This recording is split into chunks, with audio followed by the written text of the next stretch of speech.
Welcome to our city council meeting this evening. The mayor is out of town and is asked to be excused this evening. We'll go ahead and begin our meeting with Councilman Staley. We'll give our invocation, after which Councilman Nyson will lead us in the pledge.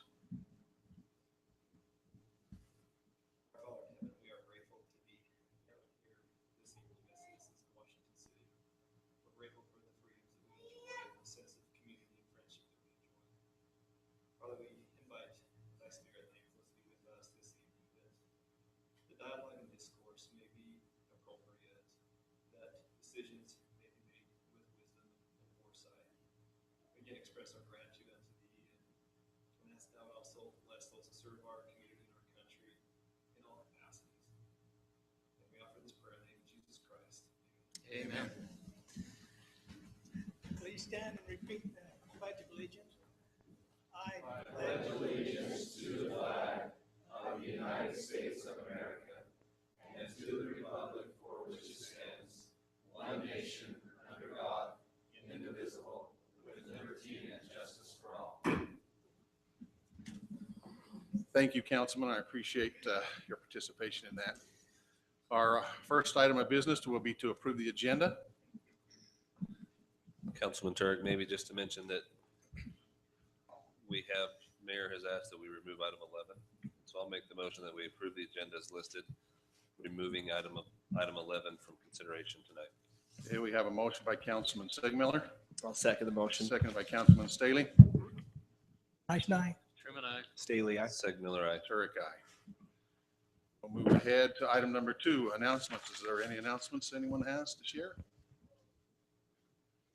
Seeing none, we'll move to item 3, declaration of abstentions and conflicts. Any abstention or conflicts to declare this evening? Seeing none, item number 4, consent agenda.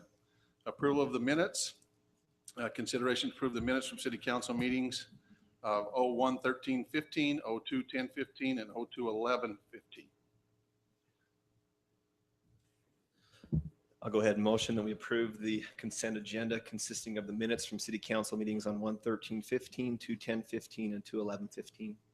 Motion by Councilman Staley. Maybe just one. I only had the minutes from one of those meetings, Council or Mayor Pro Tem. In the packet, I just had the January 28th minutes. That's all I've got. And that's not one that's even listed. So that's not even what's listed. So I guess we'll back up and I'll rescind my motion and we'll wait till we can read through those minutes in full. Thank you. We'll move ahead and skip over number 4 then. We have no minutes to approve. Item number 5, special events. Consideration to approve a special event for Cotton Days event held at various locations throughout the city, held from April 25th through May 2nd, 2015. Washington City Event Coordinator Dustin Halterman.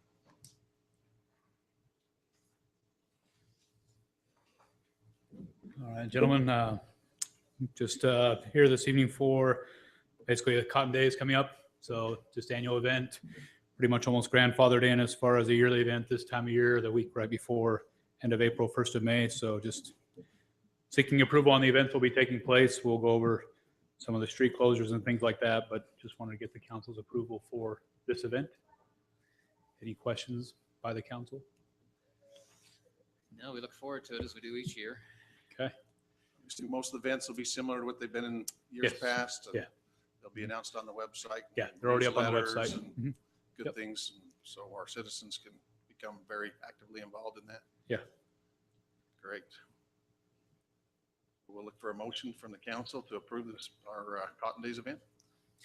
I'll make a motion. We approve a special event for Cotton Days event from April 25th through May 2nd, 2015. second. Motion by Councilman Truman. Truman. Thank you. Man, there was a block. Second by Councilman Segmiller. Nice night. Truman, aye. Staley, aye. Segmiller, aye. Turek, aye. Consideration to approve a special event for Veterans Day in the Veterans Park on November 11th, 2015. Dustin. Okay, so again, this yearly event, there might possibly be a change to this event. We're not sure yet. Last year, as we know, they moved the parade just to one central location. And they had talked about doing that, basically a parade in each city each year and kind of rotating it that way. So we're not 100% sure if that will take place. If it does happen to be, we will still have the program for sure in the park. But based upon who's been on the committees and who's kind of been the grassroots person for these Veterans Day with Susan Hancock and Burke Staley, I'm sure they'll still fight to have a parade here. I think Washington City has always been the best spot for the parade for Veterans Day. So, but anyway, just a consideration to approve that activity for this year. So we'll for sure have the event in the park, whether the parade's here or not. Yes, for sure. And as we do that, I know we had Southern Utah Live cover that. Did that work out well? I think so, from what I understand. Yeah, Yeah. like they added the program where they filmed the program and it was live on TV. So that was kind of a cool thing, I think. So we'll try to get And that I again this think- year. I think they were planning on that being an annual event too. So as you Yes. get closer, maybe just Reach out to get them. on, and get on Yep. their agenda because they cover a lot of the Dixie College and other community events. So if we can just make sure they have that date Saved in their blocked calendar. out because it takes a lot of manpower for them. No problem. Great. We'll look for a motion from the I'll council. make the motion that we approve the special event for Veterans Day in Veterans Park on November 11th, 2015. Motion from Councilman Segmiller, I'll second it. second by Councilman Nyson. Nice night. Truman, I. Staley, I. Segmiller, aye. Turek, aye.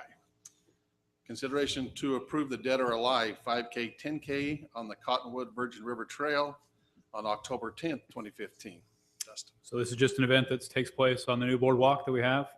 So they start at Sullivan Park, run on the boardwalk throughout the trail system, and then return to Sullivan Park for the finish. So just again, requesting approval for that event for this year. Great. Council, I'll make the motion that we approve the Dead or Alive 5K, 10K on the Cottonwood Virgin River Trail on October 10th, 2015. motion by Councilman Segmiller, I'll second it, but I prefer alive than dead. seconded by Councilman Truman, alive. Nice night. Truman, I. Staley, I. Segmiller, aye. Turek, aye. Item 6, street closure. Consideration to close the designated parade route for the Cotton Days Parade on April 25th, 2015. Dustin Alter. Okay, so the parade route, as you know, it's been designated for the last about year and a half, 2 years, where it's south on 300 East from Community Center Drive, then turns right on Telegraph, heads west on Telegraph to 100 West where it disembarks. So the Cotton Days Parade will take place on that date, April 25th at 9 a.m., following that designated parade route. So the Questions closure or would be concerns? right before. No, that's the parade route we've designated and seems to work well. Okay, look for a motion from the council. I'll make the motion that we approve the closure of the parade route as designated for the Cotton Days Parade on April 25th, 2015. Motion by Councilman Segmiller, I'll second the motion. second by Councilman Truman. Nice night. Truman, I. Staley, I. Segmiller, aye. Turek, aye. Consideration to close the designated parade route for the Veterans Day Parade on November 11th, 2015. Same thing, designated parade route, November 11th, take place at 9 a.m. and follow that same exact parade route. It's just the comment that this one may not happen, but Exactly, yeah. it's right. better to have us approve it and not happen than Yeah. to not approve it. Yeah, and I have just happen. prefer to kind of come once for the whole year. So, Yep. You don't want to come back and join us often? well, I come back and join me. Look at all these people that came out for me. I mean, this is great. I've never had such a crowd, so it's kind of nice. We want you here every other week. I saw parade on the agenda. And it It's just brought it parade. on. I'll make the motion that we approve the designated parade route for Veterans Day Parade on November 11th, 2015. Motion by Councilman Segmiller, I'll second it. second by Councilman Nyson. Nice night. Truman, I. Staley, I. Segmiller, aye. Turek, aye. Item number 7. Thank you, Thank you, Dustin. gentlemen. Item number 7 is a plat vacation. Consideration to approve a plat vacation for Kensington subdivision located at approximately 3930 South, 400 East. Applicant Robert Smith and Steve Kemp.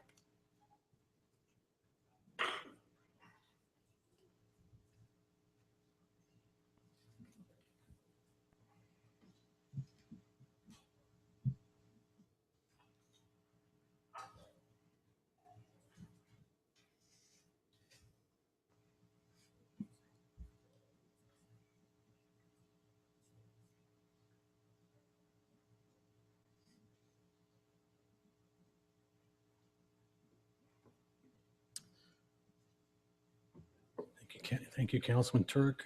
This is an application for a vacation of the parcel 1 of the Kensington subdivision. The applicant is wishing to remove this. It's the shaded area you see in the exhibit. This particular area was approved as the Steeplechase subdivision.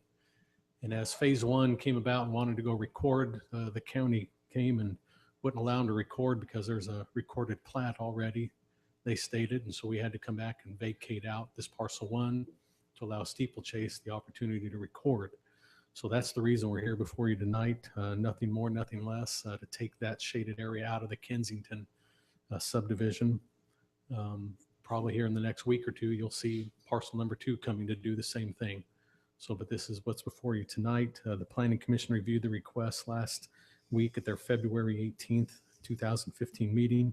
They unanimously recommended approval of the vacation of parcel 1 of the Kensington subdivision to the City Council. And I'll be glad to answer any questions that the council may have on this particular request. Drew, help me imagine, what is the subdivision, just both parcel 1 and parcel 2? Right now, that's all that Kensington is those Okay. 2 parcels. So it's just 2 large parcels. 2 large parcels done many years ago. I think originally it was done to break away parcel number 1 so that there was actually a Kensington development that was supposed to come and develop in that parcel 1. Not sure why. I've had discussions about why we have to vacate something else. I thought, subdividing was all about taking a particular parcel and breaking it down into other parcels, but the county now is requiring this, and they did the same with us on our parcel, say for the substation up north on that particular piece in the Green Springs area as well. So, but that's what they're requiring, so that's why we're here tonight. And yeah, Kensington is just the 2 lots, big parcels, and that's it.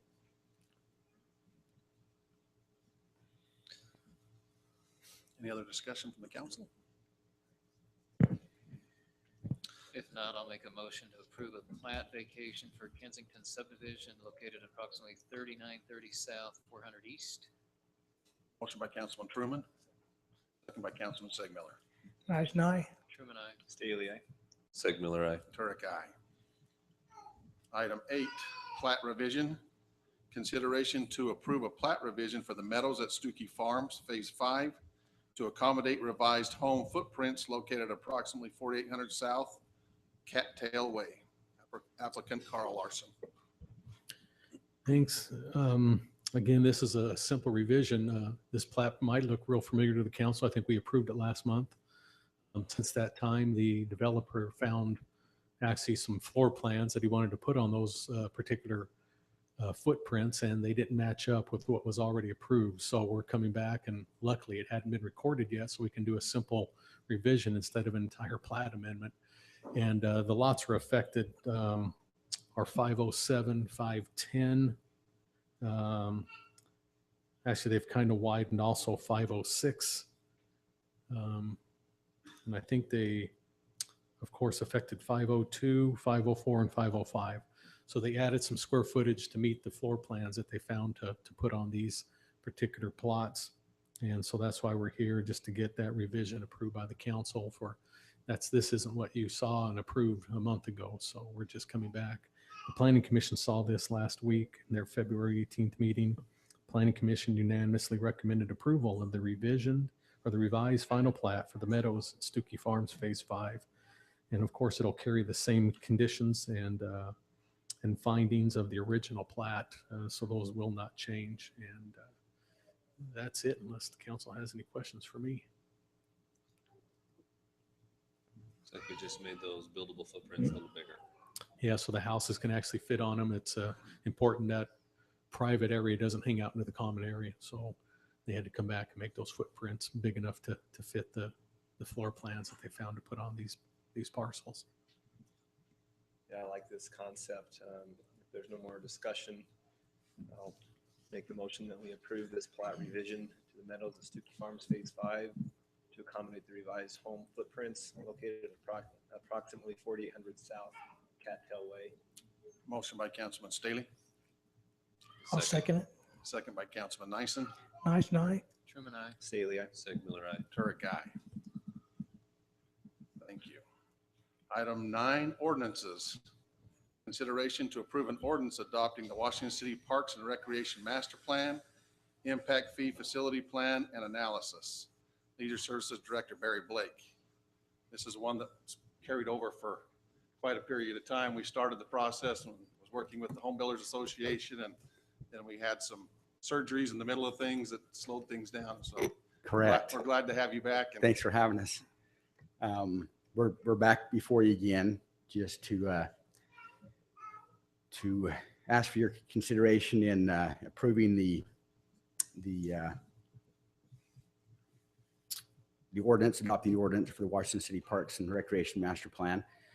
We're back before you because of some questions that Suba had. We've addressed those questions and sent that to them. I talked with Mari this morning to see if she had any questions. She didn't have any questions. I don't know if she's here.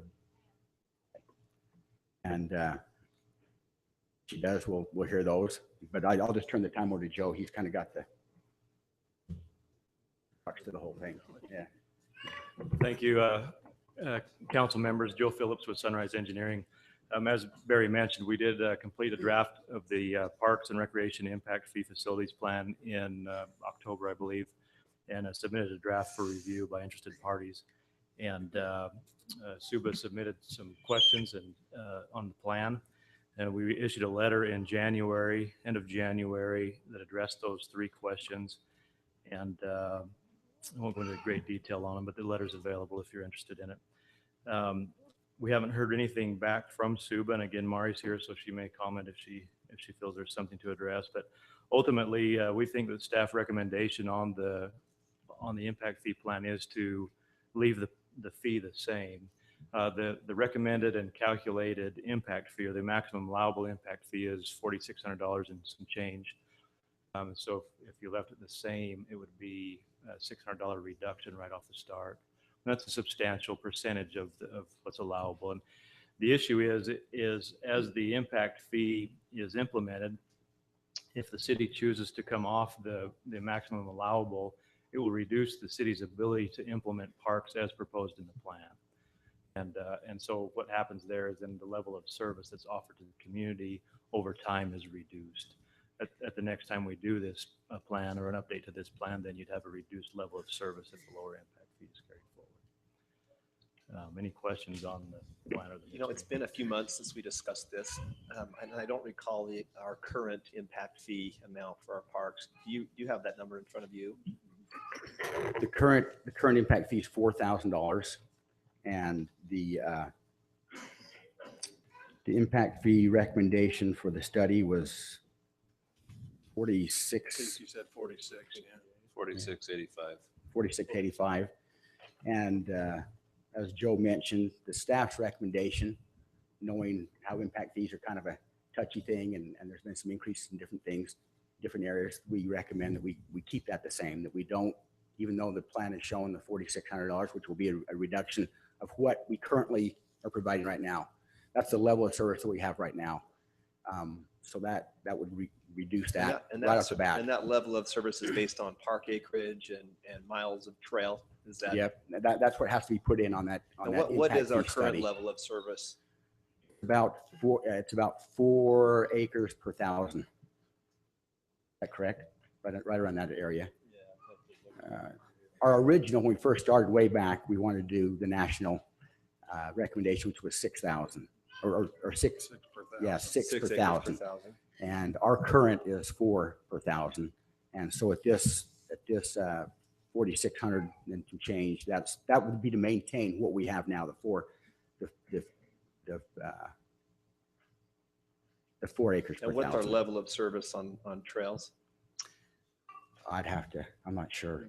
It's in here. Let me just find it. But that is to maintain what we have. Basically, that it would be to maintain To maintain that. the level of 4 service which we 1,000. currently So have. With our new bond obligation at Sullivan, is that a conservative guesstimate based on, we've seen a little bit a slowing in housing permits? It is. We made sure that we had a little room in there, but if it drops anymore, it's gonna be cutting it really close. Certainly we won't be able to Yeah. we won't be able to do much anything else. for a while, so. Councilman, the level of service for trails is 0.7 miles per thousand people. And the recreation facility level of service is 4,823 square feet per thousand people. The park level of service. And that's right now- primarily the community center. That's the community center right now. What's that number again? 4,823 So that'll just decrease over as we build out over more. time. The park's just under 4 acres. 3.77 acres per Were there, thousand on the park. from the last time we discussed this a few months ago, were there any revisions to that master plan that was presented? It seems like I saw some different trails, and so as I reviewed it today, it's harder to pull up on my iPad, but as I reviewed it from my desktop, it seems like there were a few changes to some trails and some things. Can you comment on those? We incorporated the changes that were discussed in the council meeting, and there were just some minor things. I know one of them was the trailhead over here on this side of town. The canal trail? Uh-huh. Yeah, but it was, in the scope of the total plan, it was almost negligible, wasn't a lot. I just want to, my recollection was when we talked about the impact fees for the parks, we talked about the national average, and we spent some time discussing, that's based on, you have those large metropolitan areas where we live here in the beautiful open west, where we've got parks all around us just by nature. And we also, as I understand, if I'm correct, the study doesn't include all those private parks that are in the communities that the developers are building. And so the numbers may be different if we included those parks in there. I'm still somewhat concerned with all of our impact fees have gone up. And I appreciate you coming in and saying, well, we're going to hold these steady with where they're at. But even with that, I know there was some discussion about talking about we could even save some money on the park impact fees. I can't remember what that figure was. That's what I recall too. With it, seemed like it was somewhere between 100 and 400 we were throwing around as to save, to help offset some of these other increases that we've had. So I'm still leaning towards looking for a savings on this one because we do have a lot of these open areas. And that's your decision, but just keep in mind that the level of service that we have will already decrease. And we're at 3.77 acres per thousand. That will have to decrease even with the $600 one. So anything cut below that will even decrease more of our level of service. Yeah. And I'd ask Barry, we did discuss, Councilman, you're correct, on whether we wanted to even adjust for that increase on the public safety, but we asked them to present what the study did, and then, of course, it's up to the council to decide if they want to go off that. They probably would not mix that into their discussion, but who knows? Okay. Another thing that I recall coming up in our previous discussions was just the lack of parks and trails along the Washington bench, especially as we looked at the map exhibits and we saw parks, even in this downtown area, you've got, Veterans Park and Nyson Park and the community center, things that you get down along Washington Fields Road, especially on the east side. Other than a private park in my neighborhood, I and a school, I'm not aware of any other public parks, and I didn't see anything in this. We have some for quite a ways down the road. We have the big Ball Diamond Complex, and we have a few different parks that we've talked about just on the other side of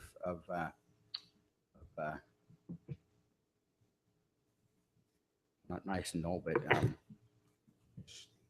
Nichols Peak.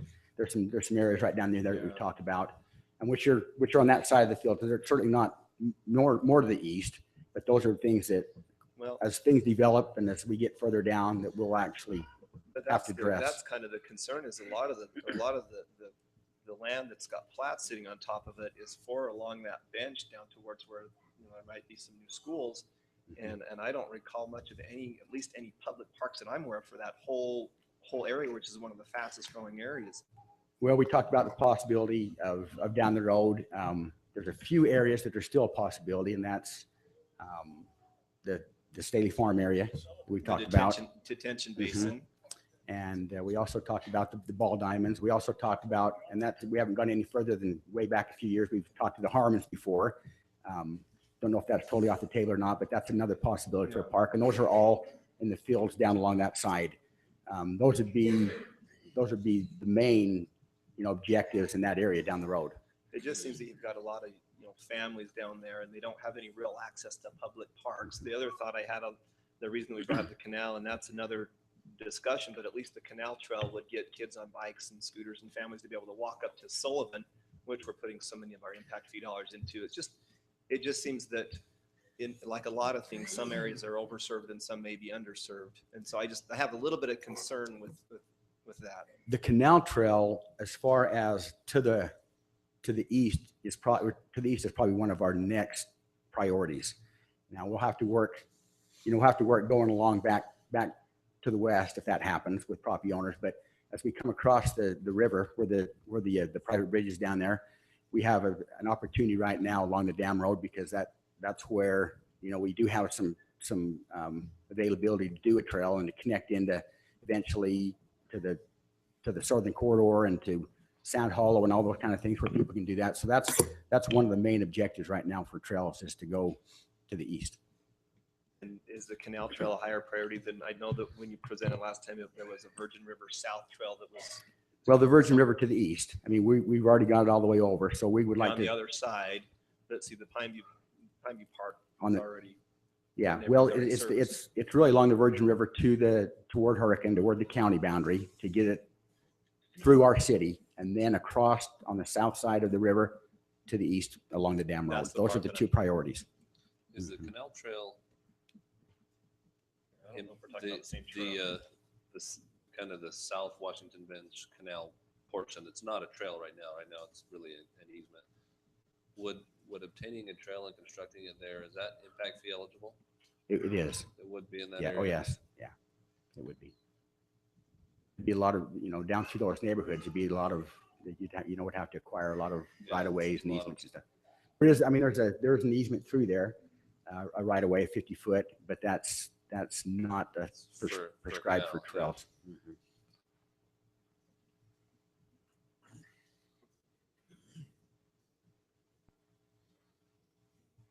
Any other discussion from the council concerning our impact fees? Is this still a continuation of the public hearing? I think it isn't Yeah, listed that way, but I. No, the I public think hearing that was it would be- closed. Yeah, we had the public hearing, it was closed. Because I know, Post the public hearing with the understanding that the department would work with resolving those questions Suba. with Suba. Yeah. I know it'd be nice then to hear from Suban. Yeah, I was gonna say, I was gonna invite her if she had anything to discuss. Mari, welcome. Welcome. Thank you. She made it through the parade. I did. That's why I'm still casual attire. I thought you And said she was even smiling so big today. yeah, I have really good numbers to report. We had over 30,700 people come to our community. And on behalf of Southern Utah Home Builders Association, we want to thank Washington City. I know Drew was great to work with us on our outdoor signs, and we have directional signs and different things. So we do appreciate that. Just one little side note too, we are still a little concerned about the Dogtown Marathon, the last Saturday of the parade. We have thousands of extra cars and there were runners going up Majestic View. I did meet with Roger Carter and we did alter the parade route a little bit, but we still have a little concern with all the runners. And then, it's a very busy weekend. But I know we were proactive to work with the police chief on that. So just want to mention that. Anyways, totally off topic. I also want to thank the council and the city staff and the engineering firm for addressing our concerns. We did have concerns on the parks impact fee analysis, and those were answered and addressed. I do just want to remind the council, and Ron brought this up, that the public safety was a new impact fee that the developers had not been paying for that before. And it was mentioned that possibly parks could be decreased to offset that increase.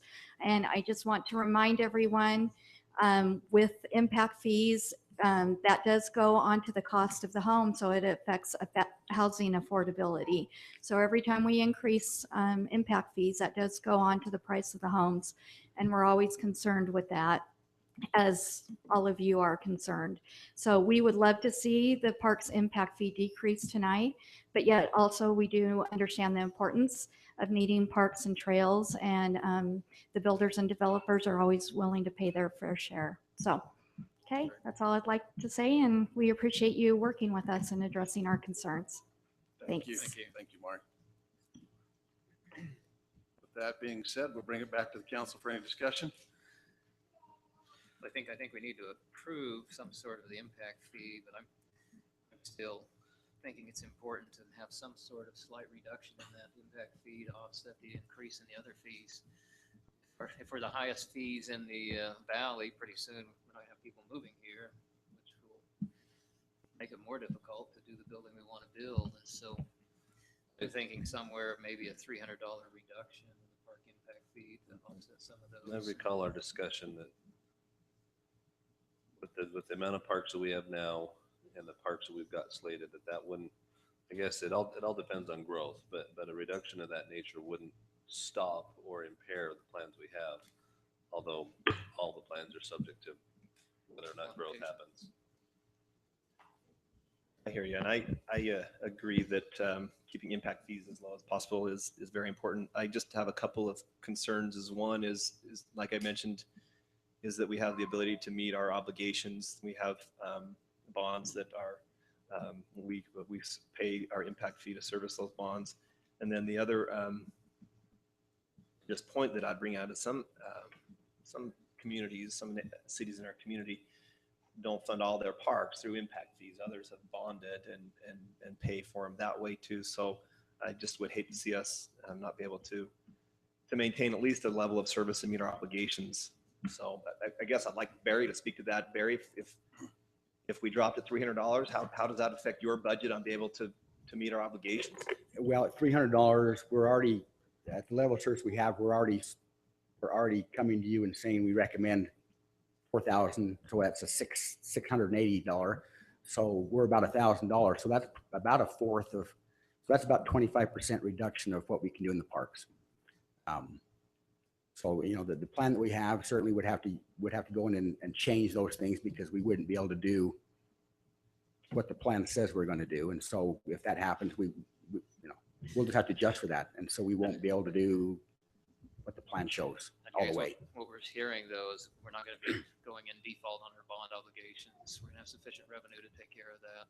It depends on what the building building does. permits are. Well, that's going to Yeah. doesn't matter what we're asking. I look at it this way, Barry, if we increase our impact fees so high nobody's billed, we're going to go default, right? Sure. If we lower them enough to where we increase the number still coming in, the economics may actually bring more money in. If we're the highest city in town to build in, people aren't going to come here. Sure, I see that. I understand that. And that's the main reason why we said we recommended $4,000, because that's taking a big cut for what our level of service is already. Let's say we have 335 building permits in a year, and that may be close to our estimate. I'm not sure if it's higher or lower than that, but that means $100,000 to your budget. But what does that do to be able to maintain and at least build out some of these parks in the I think we can. some of the trails? When we looked at it, I went over this with Kimberly and Roger. He asked us to make sure that when we bonded for this, that we had some fudge room, which we do. We felt comfortable that even if the impact fees, if we didn't have as high a year on building permits, that we could fulfill those obligations. Other than that would be pretty close on, we'd be able to do what, as far as our, the Sullivan Park that we're building, and that we'd have to look at what we could do beyond that. I mean, that just time will tell. I don't know what else to say on that. Well, and I've also seen in some areas they can get creative on ways to fund the parks, and there can be some joint efforts, and depending on the type of the park and the location of the park. So And we've done that. We've been creative over the years to do that. So whatever the decision is, we'll still do the best we can. I mean, that's bottom line. We'll try to get the best service for the community that we can. And they've been here as we've talked about the idea of reducing it below 4,000 TAD. And so I think we're okay. The unknown factor is the factor that we could put it at 4685, and if the building dropped out of the bottom, we'd still have to be saying some of these parks cannot be funded because Sure. the revenues don't get there. And so as long as we've got enough fee calculated to cover our existing obligations, and also enough calculated to build reserves so we can build other parks. I mean, it all eventually comes down to a question of how has growth gone and when is it appropriate to build this park based on how growth has occurred. Yeah, growth's gonna be the key. But then again, if growth doesn't happen, then we don't need to build the acreage. So if growth doesn't come there, certainly we'd cut back anyway. Yeah, the only concern you may look at is growth slows down, you drop your fee down, then you've multiplied your Yeah, you're problem there. deeper. All of a sudden, especially if your line's very tight with meeting your bond obligations and growth slows, and you've got it, Well, and a then you lot may of, create the problem. and a lot of It's gonna people be move tight. here because of the quality of life, Certainly, which that's is a a driving tribute to, factor. to our parks and our trails and recreation. So it's hard to know what the right Yeah. number is. I personally, in the building part of the world I live in, when you're involved in the $250,000 house, $300 usually doesn't mean a whole lot to you. It's the kitchen sink valve most often that you look at and say, do I spend $400 or do I spend $125?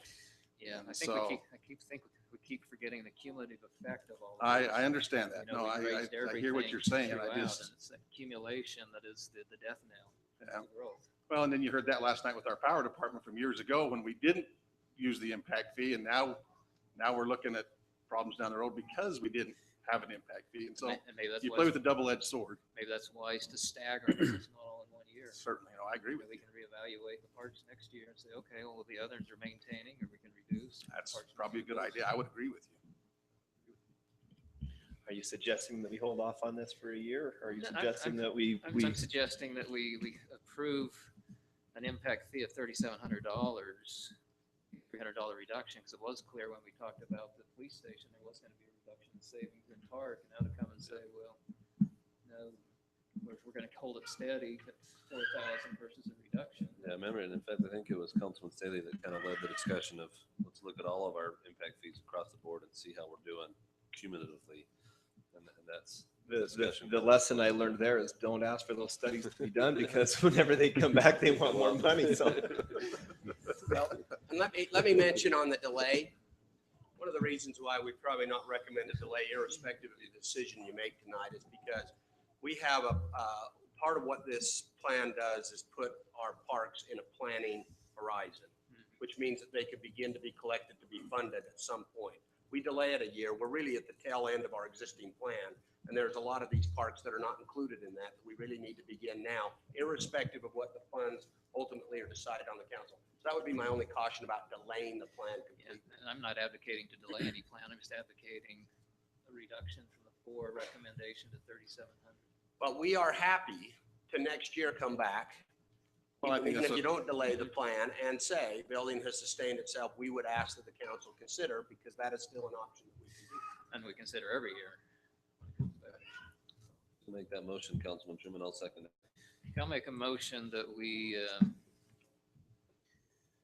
approve an ordinance adopting the Washington City Parks and Recreation Master Plan, Impact Fee Facility Plan and Analysis, however, with the impact fee being $3,700 instead of the recommended $4,000. okay, we have a motion, Councilman Truman, I'll second the motion. second by Councilman Segmiller, Nice, no. Truman, I. Staley, aye. Segmiller, aye. Turek, nay. Thank you. Item number 10, public hearings and related ordinances resolutions. Public hearing for the consideration to approve the vacation of a 33-foot platted roadway located at approximately 2600 South Washington Fields Road. Applicant Glenn Esplin and Melvin Harmon.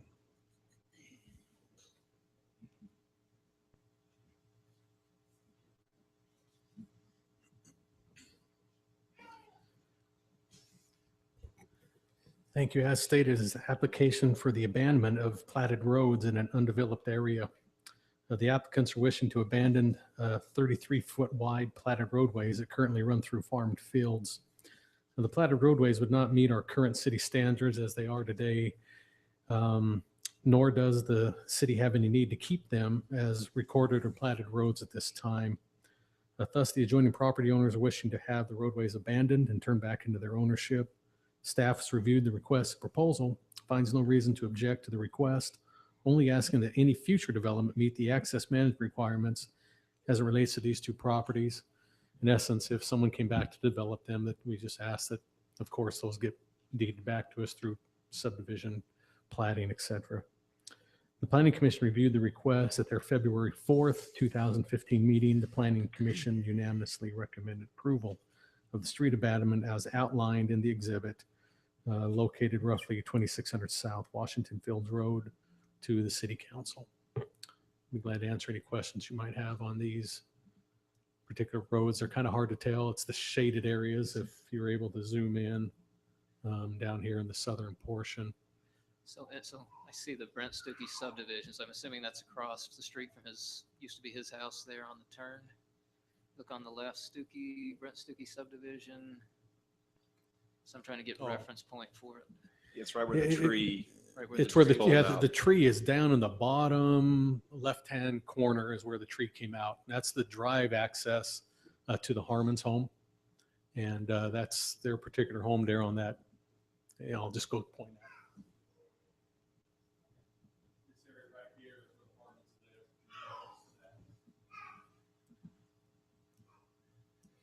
Just up the street from you right now, right before you hit the bend and past the pond with the ducks in it. So this vacation, there's not a road there currently. It's not even. There's not. They've just been platted here Probably a for, fence line. I couldn't tell you how far Probably back. is. And it Cows is, are- it's a fence line. And again, they're just sitting there as platted roads. They're just trying to get rid of. It seems rid of like I this. remember a mailbox and a dirt road right in that area. Is that not this road? It's a little. That's before, way, but this is it's way before my time, of course. No, I'm but not sure. there's one now. I'm That's trying the to, tree. This isn't the That's tree the road road. to Mel's house. is it the tree's further south? Yes. Where the tree used to be. Okay, and that's where his okay, I know where, all right, That's the I'm, mailbox and the dirt road. okay. Yeah, Mel's driveway's at the bottom of this plat.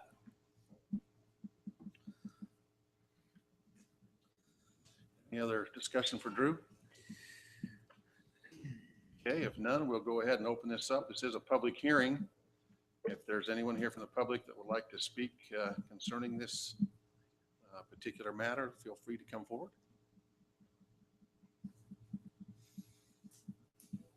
Seeing none, I'll bring it back to council to close the public hearing. We'll move to close the public hearing. We have a motion by Councilman Segmiller, Second it. second by Councilman Nyson. Nice night. Truman, I. Staley, I. Segmiller, aye. Turek, aye. Item B, consideration to approve an ordinance vacating a 33-foot platted roadway located approximately 2600 South Washington Fields Road.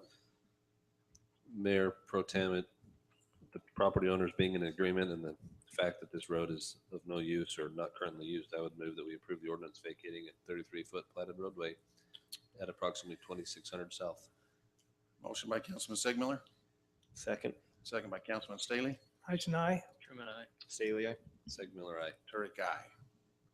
Item C, public hearing for the consideration to approve a zone change application Z-15-01, requesting to change the present zone from R112, single-family minimum 12,000 square foot lots to C1, community commercial zone located at approximately 2000 South Washington Fields Road, applicant Greg Whitehead. Thank you. As stated, this is application for the zone change of approximately 3.07 acres. The requested zone change is from the current zoning of single-family residential, 12,000 square foot, or the R112, to a proposed community commercial, which is the C1 zoning designation. The general plan land use designation for this particular location is neighborhood commercial, with the low-density residential to the north, east, west, and south. The surrounding zoning to this particular parcel is R112 to the west and R110 to the northeast and south. The council may be familiar with this. It was a little less than a year ago. This was before you with the same proposal. And it was denied on after a 2-2 vote and then went to a 3-1 denial. The applicant is the same owner wishing to bring this back before you. Staff's reviewed the requested zone change and finds that it conforms to the general plan. The zoning ordinance is outlined. The Planning Commission reviewed the request at their February 4th meeting of 2015, and the Planning Commission, by a 3-2 vote, recommended approval of Z-15-01 for the zone change request from single-family residential 12,000 square foot to the community commercial or C1 zoning to the City Council. And based on the findings you see in your report, the other photo that's attached to your exhibit just kind of shows again, the outline of what was proposed, and the Xed out area is the buildings. And then the parking is shown with, again, entrances and exits. Pretty much, again, I think the council's familiar with this piece. It's the same exhibit. And I'll be glad to answer any questions the council might have before you invite the applicant up himself. Any questions from Drew? If not, we'll go ahead and invite Mr. Whitehead to come forward.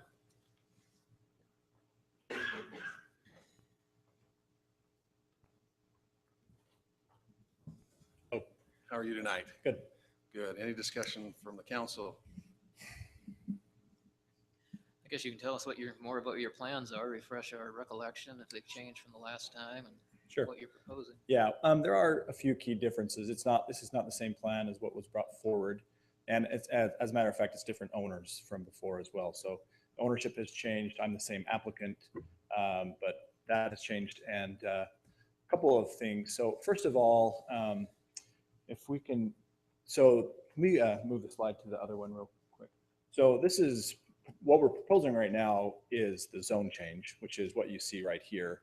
And as you can see in this diagram, there's nothing in it. So right now, we bought the parcel master planned commercial. We're trying to just match the master plan as we bought it. Okay, we can go to the next slide down. So we kind of put this together as a concept of something that could be. Obviously, if we wanted to do this concept, we have to come back. It's under a conditional use permit. So this would be heavily scrutinized when we actually would want to present this if we actually did this concept. So we're kind of talking about two different things, but I'd be happy to talk about this concept a little bit. The big difference between this concept and the concept we brought before was, first and foremost, safety is the top of my mind, and it's always been up there. And I was concerned that if there was commercial here, the last thing I want to happen is for traffic to be funneled through K Circle or through the community that is nearby. That was a major concern of mine. So we went back and kind of looked at different options. And keep in mind, like I said, this is only a concept. And once it is zoned commercial, the dialogue opens up even more. And so there's a lot more discussion. But we did put the back entrance, I guess you could say. There's a little pork chop. That is concrete. That is to deter anyone from turning up into K Circle or into that residential area. So you can turn in and you can turn right out, but you cannot turn left out. The only way someone would be able to go is if they did something illegal or time consuming. So the strategy would be to frustrate people from going into the residential area, which we don't want.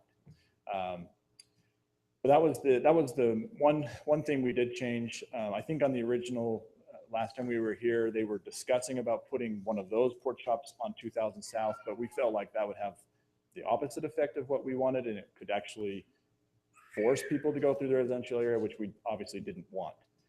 The second big change that we're bringing is I had a third-party professional traffic study done. Tyler Hoskins is with me. He performed the traffic study. And I just wanted to verify that it would be a safe traffic environment for the neighborhood. And he can report those findings, but to my understanding, it was satisfactory. So it will be a safe environment to our knowledge and to the best of our ability to do that. So those are the main, like I said, those are the main changes. In this concept that you see, we obviously did want to have a small convenience store and just a couple of pumps for gasoline. The focus would be on the convenience store more so than maybe 3 pumps for gasoline. We have no intentions to be open all night or any of those. I mean, we want to be profitable, and frankly, in Washington Fields, it probably wouldn't be profitable to be open late because no one is up late. So we understand that. We're sensitive to light needs and to light pollution. We don't obviously don't want that, and we feel like it can be controlled completely.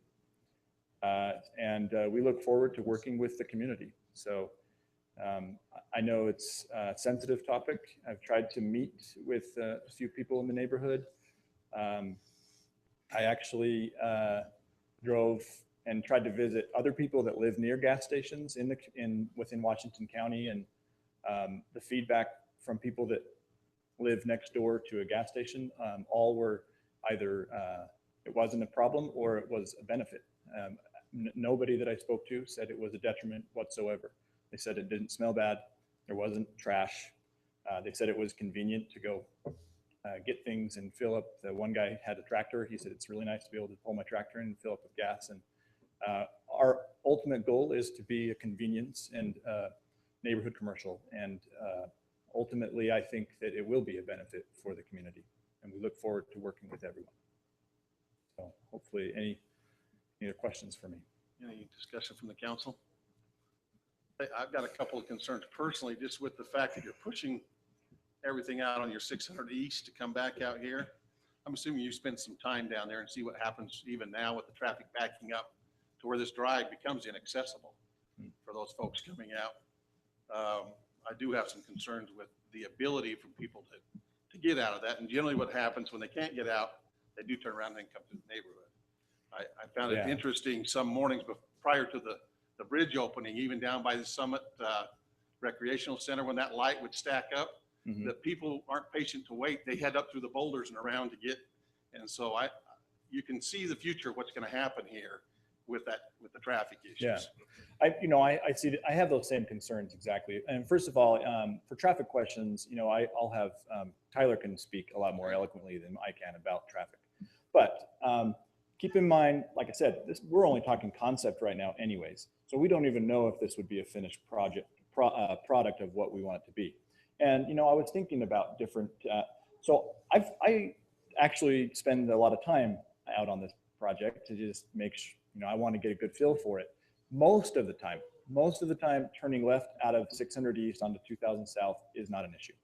There is going to be 45 minutes in the morning and possibly in the evening where it gets a little more difficult. And you know what? Maybe we chain that.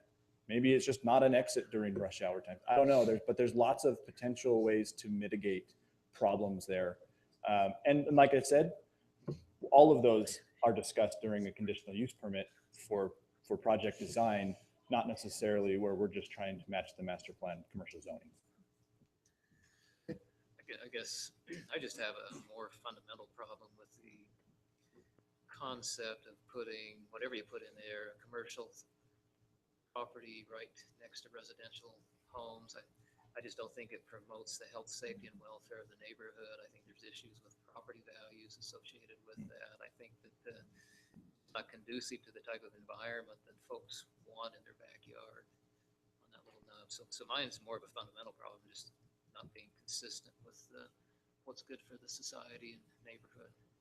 Well, it is currently zoned that on the master plan. So at some point, the council. It's master plan that, meaning they thought that might be good. I've never supported that even on the master plan. So with me, you got to really go battle. That's a thought. Obviously, I can understand that thought process.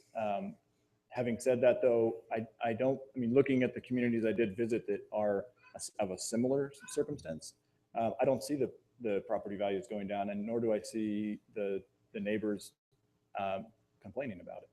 So, I see a whole group here to complain. Well, I understand. Well, I understand they're here to fight it from coming. I'm talking about people that are living in the current situation. So those usually sell out when it goes in and somebody else moves in next. That's maybe speculative. I can understand that feeling, but I just don't necessarily think it'll be that case. And like I said, I'm sensitive. I have friends in this room. I understand. And that's why I wanted to try and visit some of those people that what this could become. Like I said, I did try to visit the neighborhood, but I did try to visit people that were in this circumstance. There's a couple really good points of this parcel. First of all, if this was neighborhood commercial, it is surrounded by roads, as opposed to most of the neighborhood commercial areas I visited are only divided by a cinder block wall. So this is unique in the fact that it is kind of like an island with roads, which is a benefit. I think it actually does separate the commercial from the residential much more than what you'll see around the county or the city.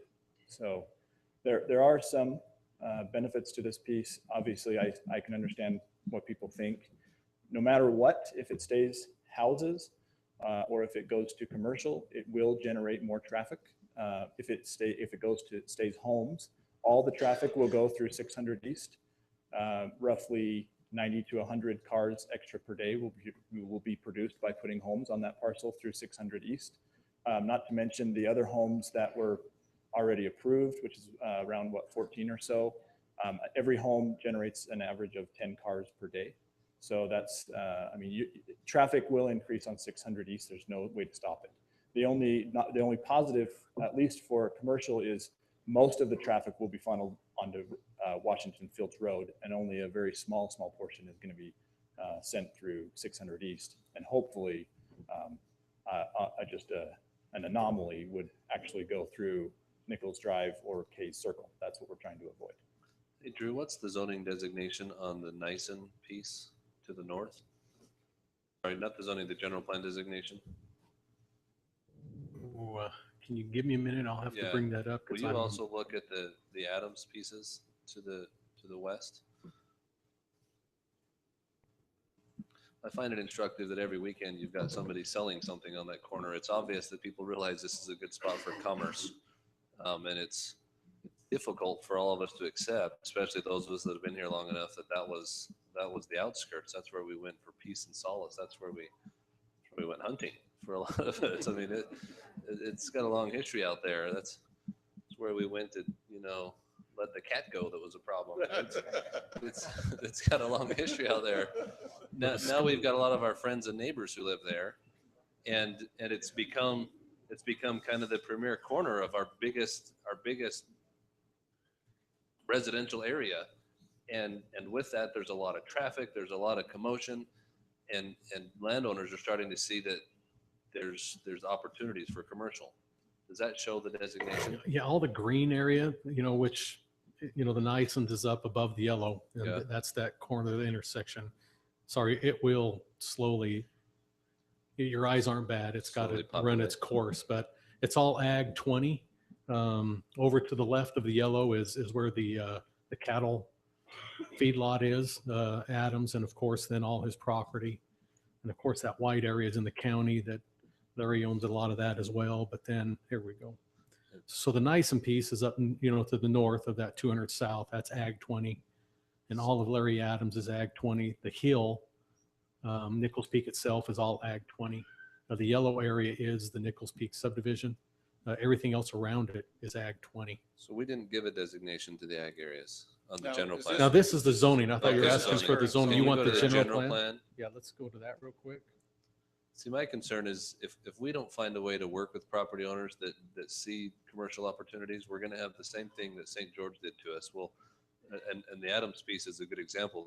They've intentionally not allowed their property to be annexed into our city for a number of reasons. One of them being that they maybe don't trust that this city will be able to listen to their interests in development. What does that show there? That's all low density. Everything except for the peak itself is the open space. Everything else around is low density. That's the R110 and R112 zoning designations. And then that little red piece is That's this the, parcel. that's the piece we're talking about tonight. Okay. So does that answer everything? That you answers needed? my question. Yeah, I was wondering if, as the general plan had been put together, if there were considerations of other usages on those big pieces.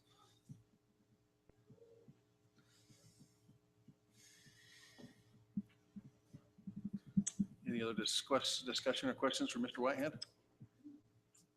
Great. Thanks. This is a public hearing, and so we'll go ahead and open it up. Maybe before can you hold on just 1 second? I'm going to come back to the council for just a second. Are there any questions concerning traffic that we want to have our traffic engineer address before we? Not, we'll bring him up later if there's some that generated. I appreciated the traffic study that was provided. It's a little bit not as useful as you'd hope when you're just talking zoning. The traffic study to me really becomes relevant when there's a proposal of how they're going to use this. the zoning stage, we do our best to estimate, but there's not as much definition as you can really give it in a different setting. Well, if there's no questions that way, we will go ahead and open it up. If you come up, you'll make sure you'll state your name for the record. And go ahead. Alrighty, obviously I'm a little anxious. I'm just glad that Mr. Whitehead, Katie Swindlehurst, you even just told me that. My name is Katie Swindlehurst, and my house is actually on 600. My front of my house faces 600 East, and I'm on the corner of Nichols Drive and 600 East. So obviously, just this plan right here concerns me because whether they're not going up Nichols Drive and onto K Circle, they will be driving in front of my house. I mean, consistently. And I'm glad that you guys have mentioned the general plan and stuff like that, because as angry as I've been getting and emotional, which I will try not to do, which I already am. I just, I read the general plan and I've looked over the vision and the goals and the objectives, and a lot of them contradict your own goals and objectives. And in goal number 4 or goal number 5 and objective number 2 was probably my biggest one. And it says the phase infrastructure development in the field is a sequential manner so as to prevent inefficient leapfrog development. And so I feel like this would kind of be like that. It would be like a leapfrog commercial, and then where else are you going to put other businesses? And I just want to, like, we have questions, and I've never once had, if he has knocked on my door, I've never once had him talk to me or have my concerns, and they're my children, sorry, I'm getting emotional. I'm trying not to,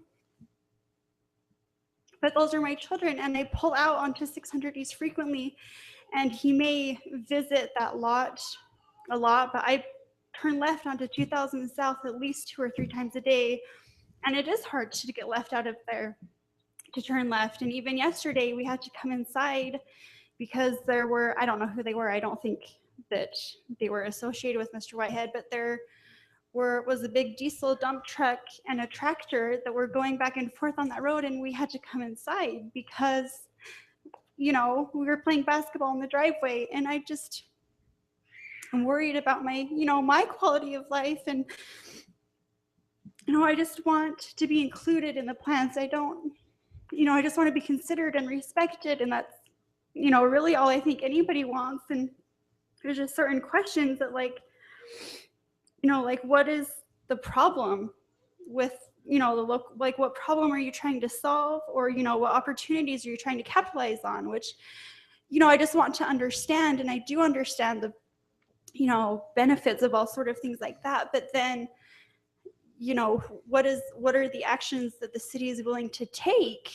to have off-site problems that are going to become of this? Like, is there going to be increased security? Is there going to be, you know what I mean? Like, is it going to be upheld to code, and who's going to uphold that and watch that? And, and I understand, like, honestly, I think, okay, that would reduce my trips into town. And that would be not just for me, but for less people. That would be less road maintenance because less usage of, roads going into town. Like, okay, that's positive. I understand those kind of things, but it's not necessarily how. Well, obviously it's how, and it's not necessarily where it is that upsets me. I know that most people in my neighborhood are against it. And honestly, I'm not totally against commercial property. That's not my problem. I just have legitimate problems of, is it going to be well landscaped? Is it going to be carefully sited? Is it going to be well lit enough to deter crime, but not too lit that it's going to affect, my routines and my quality of life? And, and like, but what's the, what lines are, what are you going to allow on this commercial property and what aren't you going to allow on this property? And, and assess the edge of the neighborhood and the patterns and establish a boundary line of, like, I don't feel like there's any boundary, like, okay, yes, it deters them from maybe going through the neighborhood, but what is that boundary that you're willing to place where, okay, this is not going to be able to go through here? And like, I don't know. And there is a study, obviously there's multiple studies, but one that was done by the University of Indiana, and they looked across the state and across the country in every state, and they literally linked the ratio of residential area. The higher the residential area compared to lower commercial areas, crime rates significantly increased. And crime, not just crime, it's violent crime, it's aggravated assault, it's rape, it's, armed robbery, things like that. And with only so much commercial area to draw someone of that nature, and then these, all these residential opportunities, it says the percentage of crime is literally linked to opportunity. And I feel like my house would be an opportunity. I mean, easily open for target and continued victimization, which I know sounds silly, but you have the convenience store, whether it's a gas station or not, just convenience stores alone. You have the community and environmental defense services, which is a nationwide service. And they state that convenience stores suffer from high rates of crime, second only to taxi cab drivers. So, not necessarily, like I said, not necessarily not commercial, but the type of commercial that's going to be there is going to concern me. Is there going to be cash control? Is there going to be few escape routes? Because the fewer options to leave in or out are going to deter somebody from saying they robbed the store and they decide to turn down 600 East and smash into my house. Just silly things. They're not silly, but they might seem out there things, but there are things that can happen, like. So what kind of commercial would you mentioned earlier that you're not opposed to all commercial. What Yeah. commercial would you think would work there? Well, it's not necessarily that. There's just certain guidelines that the Community and Environmental Defense Services not necessarily recommend, but, are kind of forced upon. And it's, there's things like they're at least 300 feet from the nearest home or buffered so that the store cannot be seen or heard from the nearest home. Or for ultra high volume gas stations, a minimum of 300 feet away. And then if it's not an ultra high, gas station, it's at least 50 feet away. The building is at least 50 feet away, which that barely makes it from my house. It was maybe 60 feet from my driveway to the back of, this. And once again, I know he said that this is just proposed and that might not be what it is.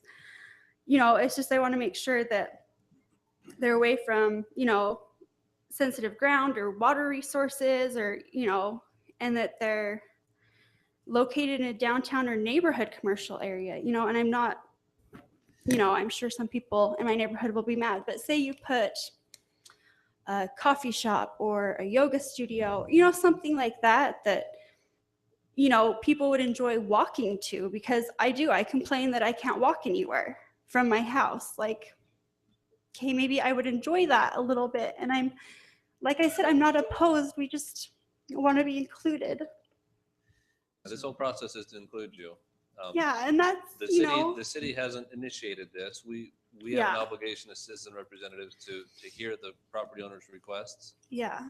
And that's what this process is tonight. Unfortunately, it doesn't have all the definition you want, but that's how our process works. You go through the That's zone, fine. and then if the zone passes, city council in the past has designated this in on the general plan as a spot that might be good for commercial. And so tonight's request is, can we formalize that into a zone? Yeah, but, and I did appreciate, the traffic study, and, it's going to increase traffic, whether it's residential or commercial, but the types of traffic will be different. Where if it's residential, it's going to be mom or dad driving through that street who's going to be watching for kids and who's going to be aware of neighborhoods. Where if it's a teenager, driving to get gas, they're not going to have the same awareness. And it's literally proven time and time again that any commercial property will bring crime. So is the crime in our downtown street where there's houses right next to business, is it higher there?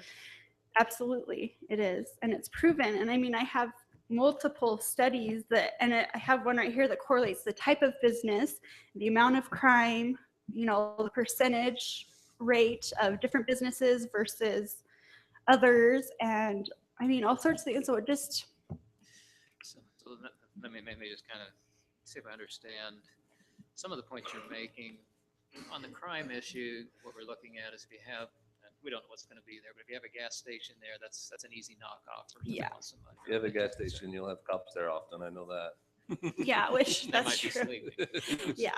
So, but I think your first point is the one that resonates with me, and that is, you know, we had Councilman Segmiller had to put the map up of the master plan, the general plan for the area, and what we saw was one little island, commercial surrounded by all residential. Yeah, and I you know, mean, so, but we have to have places for commercial. I think we planned that just about a mile further south down there where that whole Yeah. area is going to be commercial down to the end. And so to me, that seemed like a much better place than taking Yeah. this island right here in the middle of all the property owners. It doesn't Yeah. make sense. and I mean, like, and I mean, just reading all of your objectives, like, that's the goal. Like, I would drive a mile down Washington Field Road south Or maybe to, even take a walk down there. yeah, and enjoy the exactly. sunshine.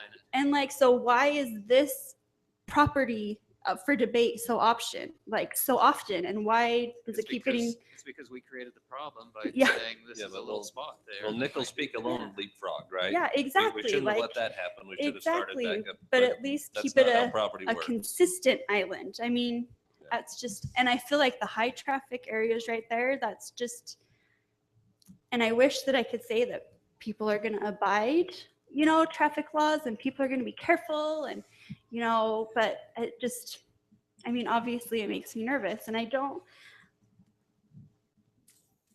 know. I just, and I have all of these, you know, encourage compact pedestrian friendly commercial centers rather than commercial strip developments, you know, long linear commercial developments separated by streets. And that's what I see to the right of the gas station. And so it's just, I don't know, like everything that the general plan and the zoning, you know, your goals Consistent and your with it, yeah. objectives, that I feel like that's going, and you know, like what's the long-term plan? What's the long-term goal for the city? Like, and even just hearing, you know, the lack of parks and walking trails, like I would kill for a, I shouldn't say that to you guys, but I would for a park and a walking trail right there. Like we've even looked for houses near walking trails and near parks. And I mean, obviously that's a whole other battle, but it's just, it makes me nervous, obviously. Well, we Any- appreciate your input. Thank you. Sorry, I'm emotional, but thank We you. certainly understand that and we can appreciate that. That's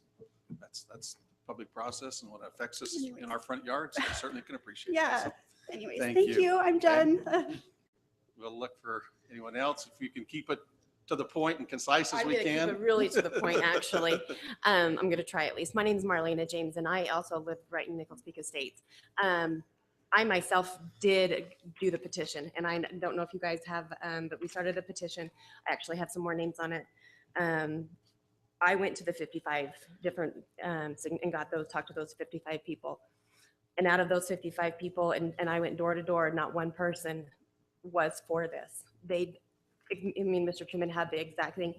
Why are we going to do it on this one little piece? Let's do it on Mr. Nison's property. Let's do it down further in the field. That's the only point we're making.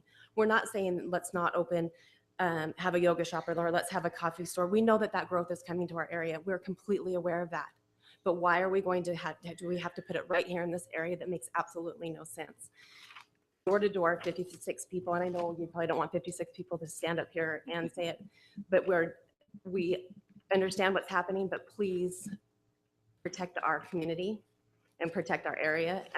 Did you guys want this, the We original actually one of it? received, I don't know, We you have may have it. added a few It things. We actually did has get an more email on it copy. from last night, so if We I could thought you might submit it want the into original. record. Yeah, we could submit it into the record. Thank you. Thank you. Yeah, not one of those, and I did go, I wanted to tell you, I'm not for sure what that subdivision is behind what on the other side of us. Does anybody know? Desert Meadows. Desert Meadows. Desert Meadows. I went along that in there because it does affect those homes in there also. A lot of them weren't even aware of it. A lot of them thought, they were completely dumbfounded. And I hope that they're here tonight too, but that they also signed it. They're not for that either. And I mean, and they don't have the direct contact that we do. And, it just doesn't make any sense for this one area. Again, we know that it's coming. as much as we don't like it, we understand, but please don't put it on this part of the, on our area where it doesn't make absolutely any sense. Thank you. Thank you.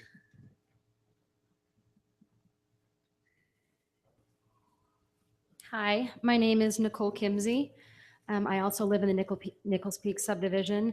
And I feel what Marlena has just said should really be pertinent and weigh on your minds, because you have been elected in these positions to represent the views of the people. And 100% of the people that she contacted that are surrounding this are against that. And I really feel that that should weigh heavily on your minds and your thoughts as you're going into this. And it's not just against a gas station, it's against this being commercial. And what Mrs. I'm going to say Sigmiller because it's Swindlehurst. It was just right in front of my eyes, and that's where I went. What Mrs. Swindlehurst said is really true. Your own objectives talk about not leapfrogging. And this really is a leapfrog. It really is. It's just going to be a little thorn that's sticking out in an area that is very residential. When you buy homes in Washington Fields, you're buying a specific lifestyle. I really feel like it's the jewel of Washington City. It's just beautiful. You're away from town. It's quieter living, and it's all residential. And it has a really certain fantastic ambiance about it, which is why there has been so much growth out there. But it's the lack of commercial that creates that ambiance. It's a little haven away from there. And so I understand that for some reason, some people were voting that the master plan should have this be commercial. And I know not everybody was for that master plan. And there's a reason, because having that little small piece of land be commercial, it doesn't fit in that lifestyle. There are places in Washington Fields that are backing up to, say, the new bridge and where the new Smiths is going to be going in. But they knew that was an area when you're bordering the edge, you know that commercial is going to come up next to you, but not in the heart of Washington Fields. We wouldn't put a 40-story skyscraper in the middle of St. George. It doesn't fit. It doesn't work with the style of St. George. I remember there was massive controversy about the new hospital, thinking that was going to be really too big. I feel like it's the same thing here. It doesn't fit. It doesn't fit what the feel and the style is of the central area of Washington Field. You're right.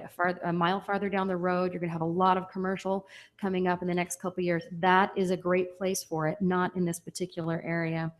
The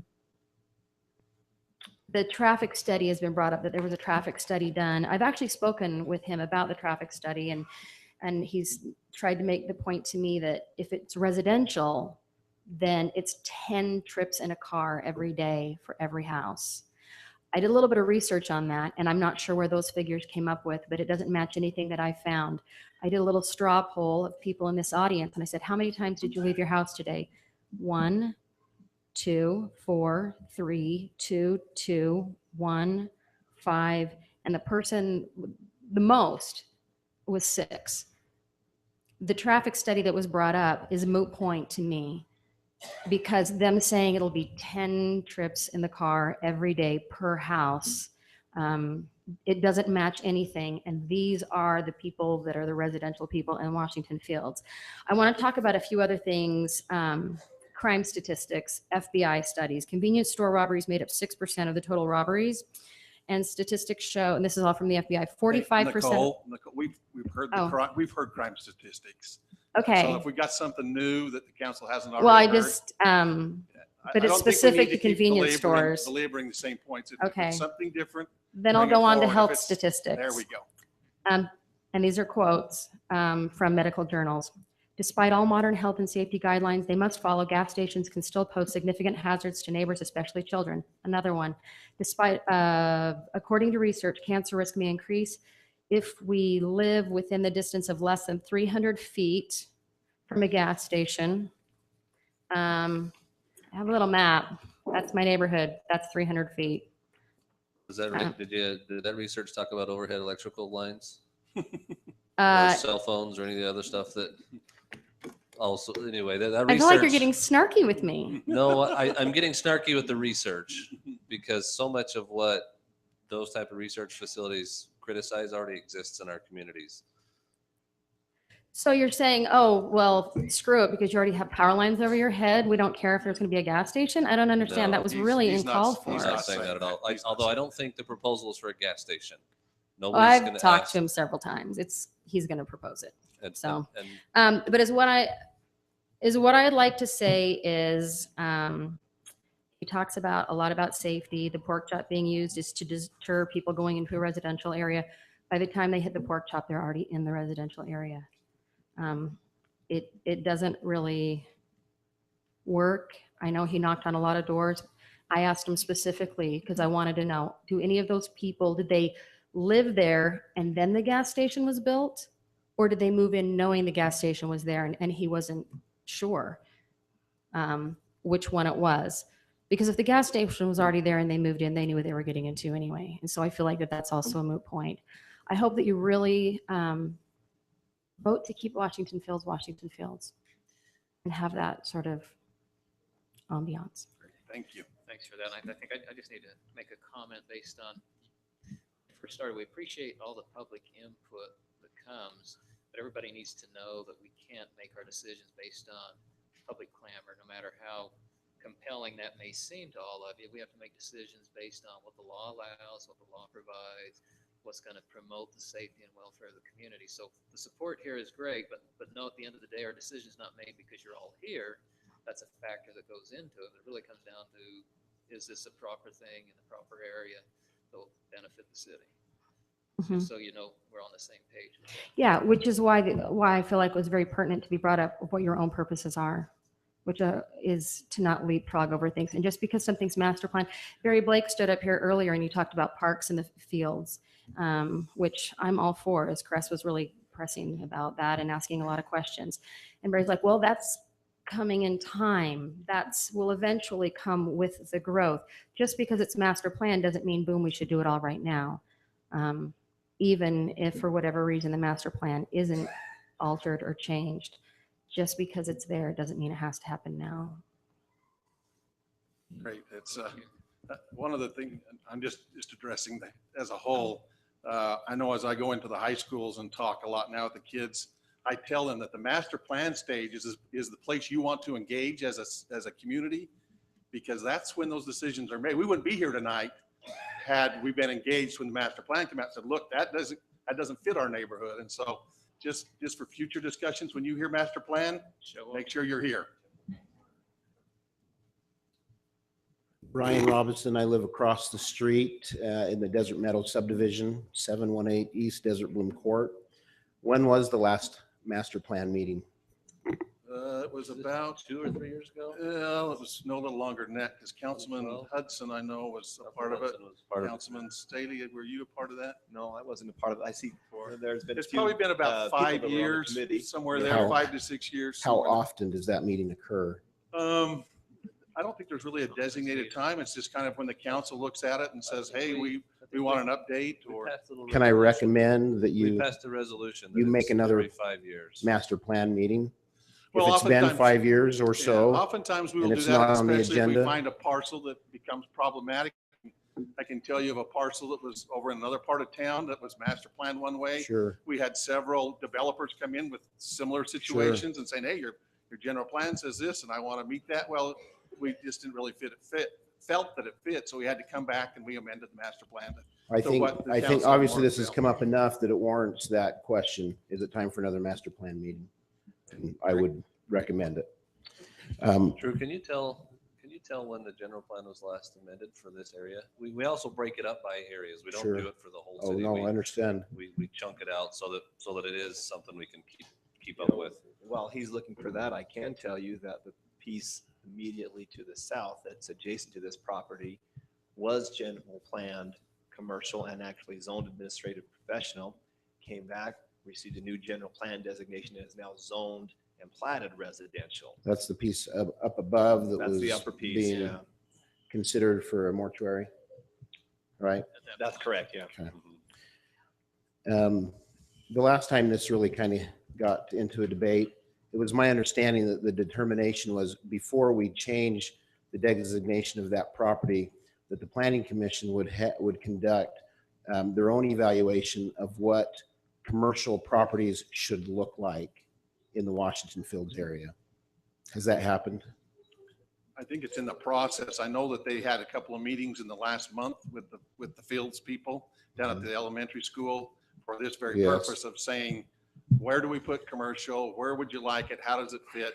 And so I know that commission is in the process. Yes. I don't know where they're to with that. I know that meeting happened. I don't know any of the details, the Yeah, I outcomes don't of that. either. It hasn't come forward. It certainly would suggest that based on the conversation of the last city council, where we had the conversation where it was determined to wait for the outcome of that for proceeding with any property change, so that we could move forward with we could unleash the commercial property people with a clear understanding of what it needs to be, and not a hope that they'll do what they say they're going to do.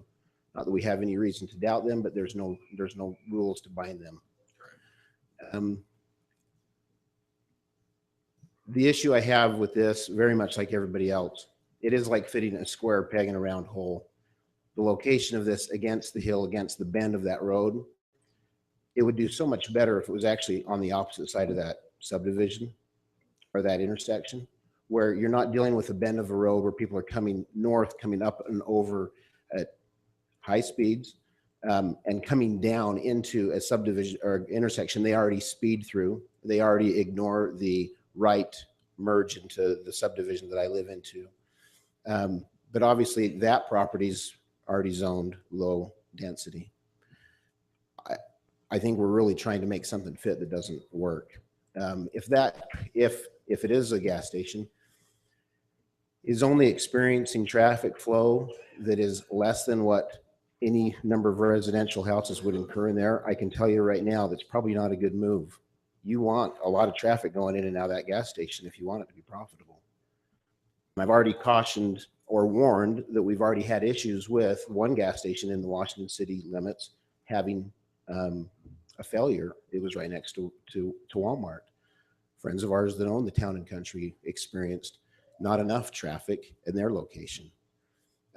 How well is the gas station doing at the top of this road? First stop. Now that the new bridge is in, I know that it doesn't mean we're getting a gas station, but we need to proceed with a lot of caution before we let this go to C1. The reason I got a letter is because I live so close. It doesn't just impact me though, it impacts my entire neighborhood. They didn't all get letters. And is it a city code that requires letters to be sent out to properties within a certain, or is it a state or a county? City code. It's a city code. I'd suggest that you expand that. If in this case you have an access point that is the only place all of those residents can get in and out of that to access their property, and it's directly across the street of this property in question. Every single one of those homeowners in that subdivision should have been notified. The HOA, as a minimum, should have been notified because they're the ones that maintain the property directly across the street. And the HOA could have notified all the properties as well. So I'd suggest those changes going forward so that awareness can be made better known to the people who it's really going to impact. I shouldn't say who it's really, who is more involved in the impact than just those that live directly next to it. Thanks. Thank you.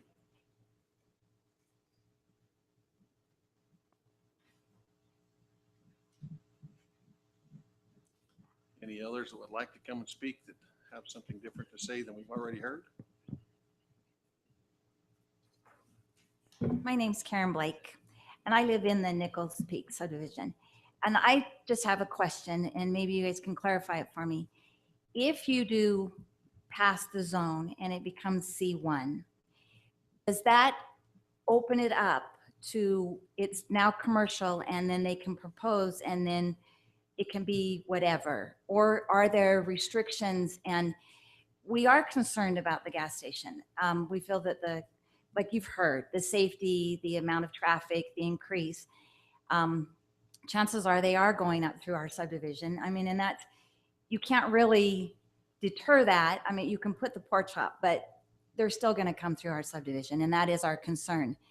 So my question is that if you do approve for commercial, does that leave any recourse? I mean, does it just open it up and basically it's there and we now basically It's a have really good no. question. I think it's zoned residential. What's the zoning right now, Drew? R112. So right now they can come to us and propose a use that fits within the R112 definitions.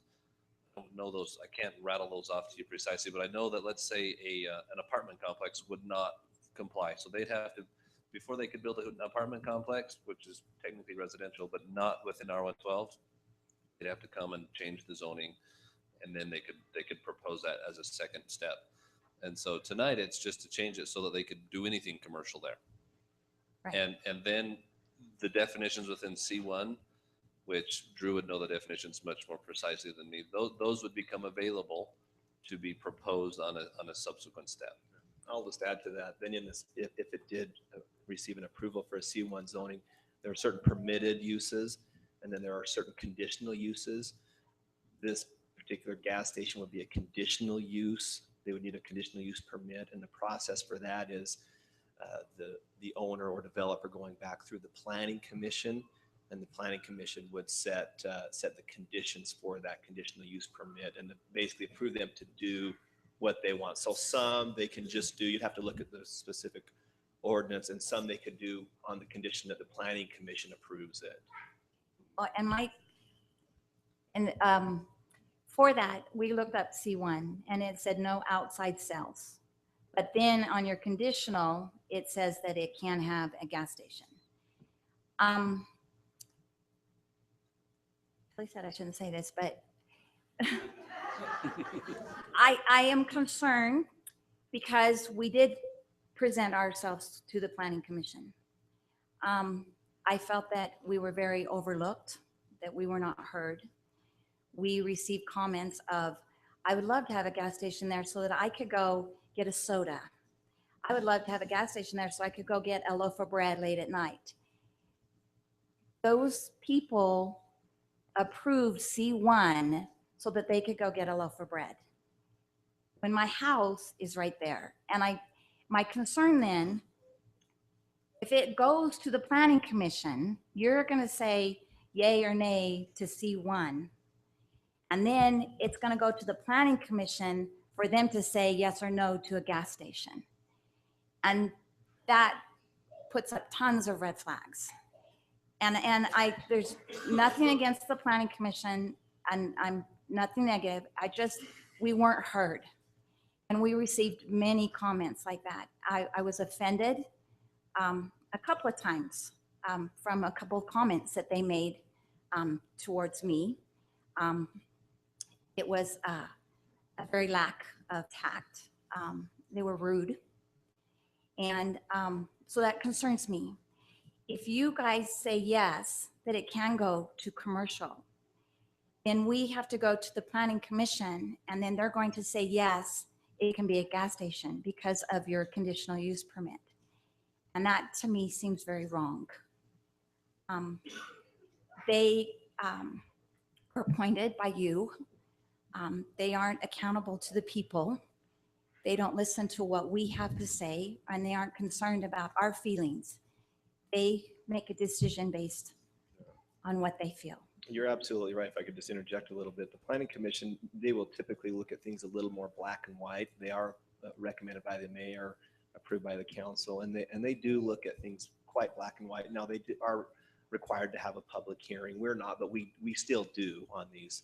So on this particular zone change request, they make a recommendation based on what they see, based on our land use ordinance, and they send that to the council, and we ultimately approve it. Whereas you're absolutely correct, on a conditional use permit, by ordinance, they do have the authority to approve a conditional use permit for a number of things, but in this case, they would be the authority if this zone change took place.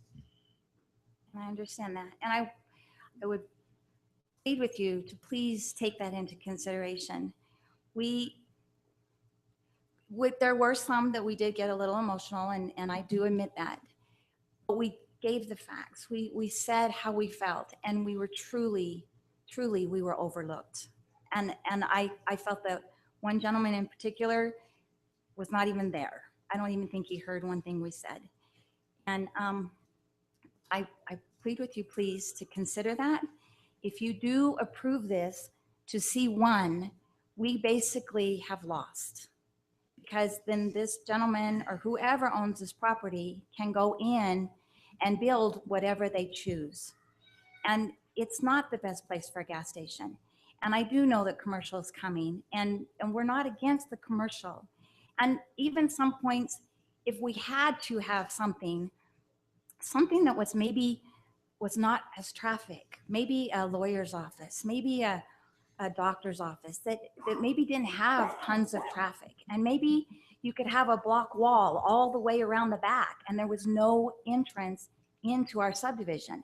I mean, you know, maybe even we could consider that, but to have a gas station where they're coming in and out, it's not the best place for it. And we just hope that you would please consider that.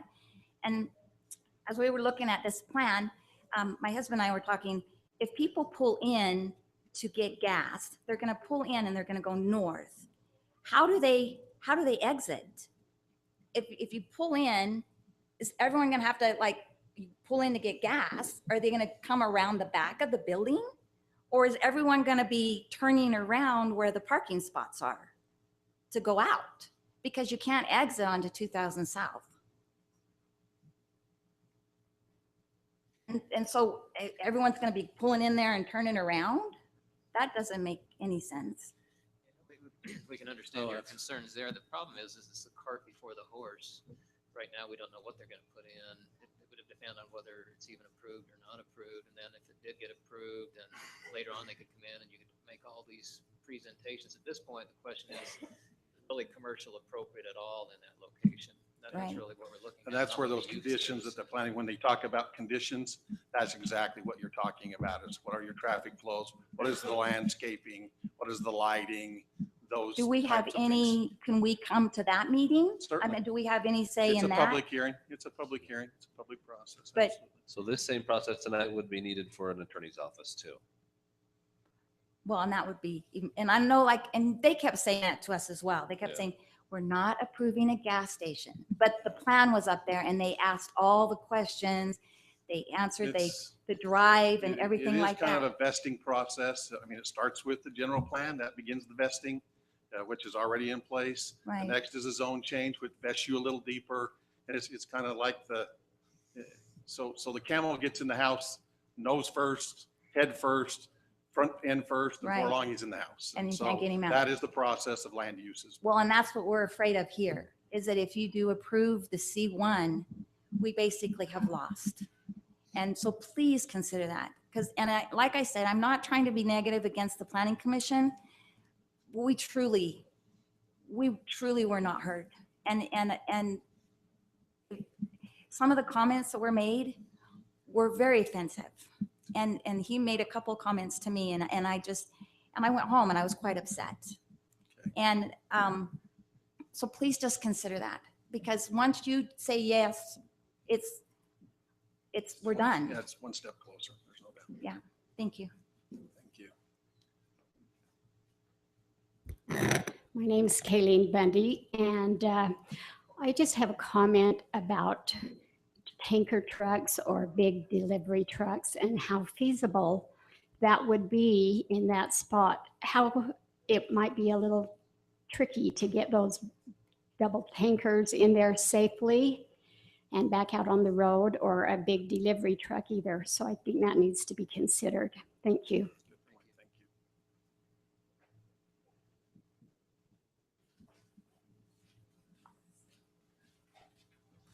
Hello, Blair Gibson. I live on 486 East K Circle. So correct me if I'm wrong. So if traffic leaves this gas station, because of the median, they can't make a left-hand turn going north. So they can't come out and go to 500 or 600 East, and they can't turn left on 2000 South. Is that because there's going to be another median there or something? There's or- going to be a stoplight at 2000 and South. You shouldn't be able to pull out of that. You see the pull in off of Fields Drive there, Blair. You can't do a left out of that one Yeah, there. yeah, 'cause there's that gonna would be a median That or would be a whatever. right only. And that's regardless of what the use is. That's a city rule about access management. Yeah. Yeah. Okay, well, we're talking about black and white, what's legal or illegal here. I'm just like they're saying, we're not against commercial. To me, legally, what was this neighborhood set apart as a long time ago? Residential. Obviously, this problem came apart because it used to be a field and the road got changed, empty space now. Disregarding feelings or anything, obviously I'm upset. I don't want traffic coming through my neighborhood because a point that was made that I want to make in the gas station, commercial, as opposed to residential traffic. It's two different mindsets of driving, I feel, especially residential. If that was residential, people coming in on 600 East, going in, obviously would have a different mindset. They live there, it's their neighborhood. Their kids, they're vested in the area. Commercial, visitors coming into a gas station, they're not vested in the area. The mindset, I think, of people going to a gas station or commercials, especially a gas station, is I got to get my drink, got to get whatever I need and get on the road. They're routed through our neighborhood up on Nichols Drive down to K Circle. That mindset just doesn't fit, you know, a residential neighborhood, that kind of traffic. If this was commercial and that was walled off, obviously their other point of entrance is farther south on Washington Fields Road. Regardless of what they put there, I mean, if they can have a south and a north, you know, left and right turn out of there, but the commercial traffic through a neighborhood just does not make sense. I can think of gas stations. I've been born here and raised here, and the old gas station First Stop, the old Easy Shop, they don't go through neighborhoods. They've always had right of way to a main road, left, right, you know, north, south, east, west. So just going off of previously what this was set apart as, for those who built and bought in the neighborhood years ago, it was residential. That traffic should stay residential, in my opinion, and in my mind, legally and justly and black and white. That's all I have to say. Thank you.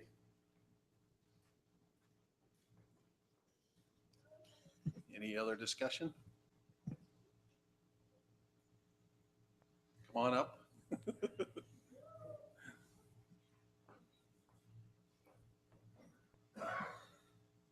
Tyler Hoskins with Jones and DeMille Engineering. Thank you, Tyler. I don't know exactly what you guys would like to discuss while I'm up here because we've all talked about that. You know, we don't know that this is going to be a gas station. And obviously the document that we put before was very specific about that it was a gas station and that was 26,000 square feet of commercial retail. You know, I don't like to see that map up there because that's not really what we're talking about, but I felt like, and as a consensus, our team felt like that we needed to at least put some numbers out there so you could kind of see a level of service. Assuming that each of you have had a chance to look at that, you see the recommendations, see some of the issues that are presented based on that. All of that can change drastically as we go through the process. Hopefully you understand some of the reasons that we've made, you know, some of the decisions that we have on this particular site plan. We are very sensitive to the fact that there are people that live in the area. You know, one of the things that I think everybody has to understand is Washington Fields Road is an arterial roadway in Washington City, and it will carry, you know, upwards of 40 to 50,000 cars someday, probably sooner than later, because you've got large developments south of here that carry a lot, that are going to carry a lot of traffic. And by the way, the one gal that mentioned 10 cars a day for residential, that's a statistic that comes out of the ITE, which is the Institute of Transportation Engineers Trip Generation Manual. So I'm pulling that from a really quality She didn't source. pull my house either because it's plus 10. Yeah. Anytime you get 4 drivers coming and going, it's so, it's, But that, I don't know that that's really relevant for our discussion. I'm glad they brought it up, but just so that that's where that number comes from. What those numbers are actually going to be is up to you to decide when that time comes. well, in different uses, have different numbers. We Well, we absolutely. understand that. One of the things that I just want you to be aware of as part of this is, we're going to have, this won't work Yeah, up on that pointers map. disappear on those. 2000 South and Washington Fields Road is going to have a traffic light there. I know there's been discussion about speeds and bad curves and so on and so forth. What you will see based on my experience is your speeds will lower a little bit because of that light. You'll have to stop there at some point along there. Some of the traffic along 2000 South, based on the signal timing that you can implement there, it can reduce the amount of queuing that would happen there. This configuration of the intersections right here was really a byproduct of the fact that we're trying to make Washington Fields Road better. As you all know, the road used to come down on 600 East, and that was moved over to try to flatten out some of those curves and make it a better situation. So, our thought was, why not use 600 East as part of the development? Through the process, I will say that if the city feels like 600 East is a detriment to what we're trying to accomplish, then let's wall the thing off. We'll just get rid of that access entirely on the backside. All our access can come from Washington Fields Road. That is not a problem at all. We can work through that. How would you do that if it's a right in, right out? Only? Well, you've got a right in, right out of it at the top. You've got full access down at the bottom. So, and I will tell you that full access down at the bottom is going to have to change a little bit because it doesn't show a proper throat depth. We have to have a 50-foot throat depth there, which we don't get as shown there.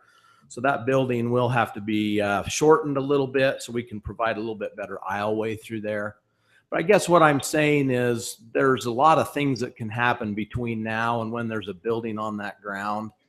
We have lots of flexibility working with the city to make it a better situation, working with everyone that's out here in the audience. We're sensitive to the fact that there's kids that live in that home. And if as a group, we think it's not feasible to do what we're doing, then we'll just eliminate that access. We're going to get plenty of traffic on Washington Fields Road. That will bring the volume that needs to happen for that intersection. And I think a lot of the same arguments that are happening here from a traffic standpoint, I look at some of these major arterial corridors that we're planning in our community. And a lot of those commercial corridors now are actually changing from residential to commercial. They're switching back. And the reason for that is people don't want to live on a busy road. I just wonder, so if that stays residential in there, who's going to want to be there? I certainly wouldn't. Same reason this gal doesn't want to be on 600 East. I wouldn't want my home on the corner there because of all the traffic. And I'm not saying that I don't live in Washington, so it's not my fight to fight, but I'm just saying it's something that I've seen as a traffic engineer over the years that you really have to kind of think about. As you start to establish what that property is going to be, it's going to, you'll change the way that the traffic works and how that property can be developed over time. So those are just a couple of thoughts. I don't know if you have anything else for me, any questions or snide remarks or. Okay. Thank you. Thanks.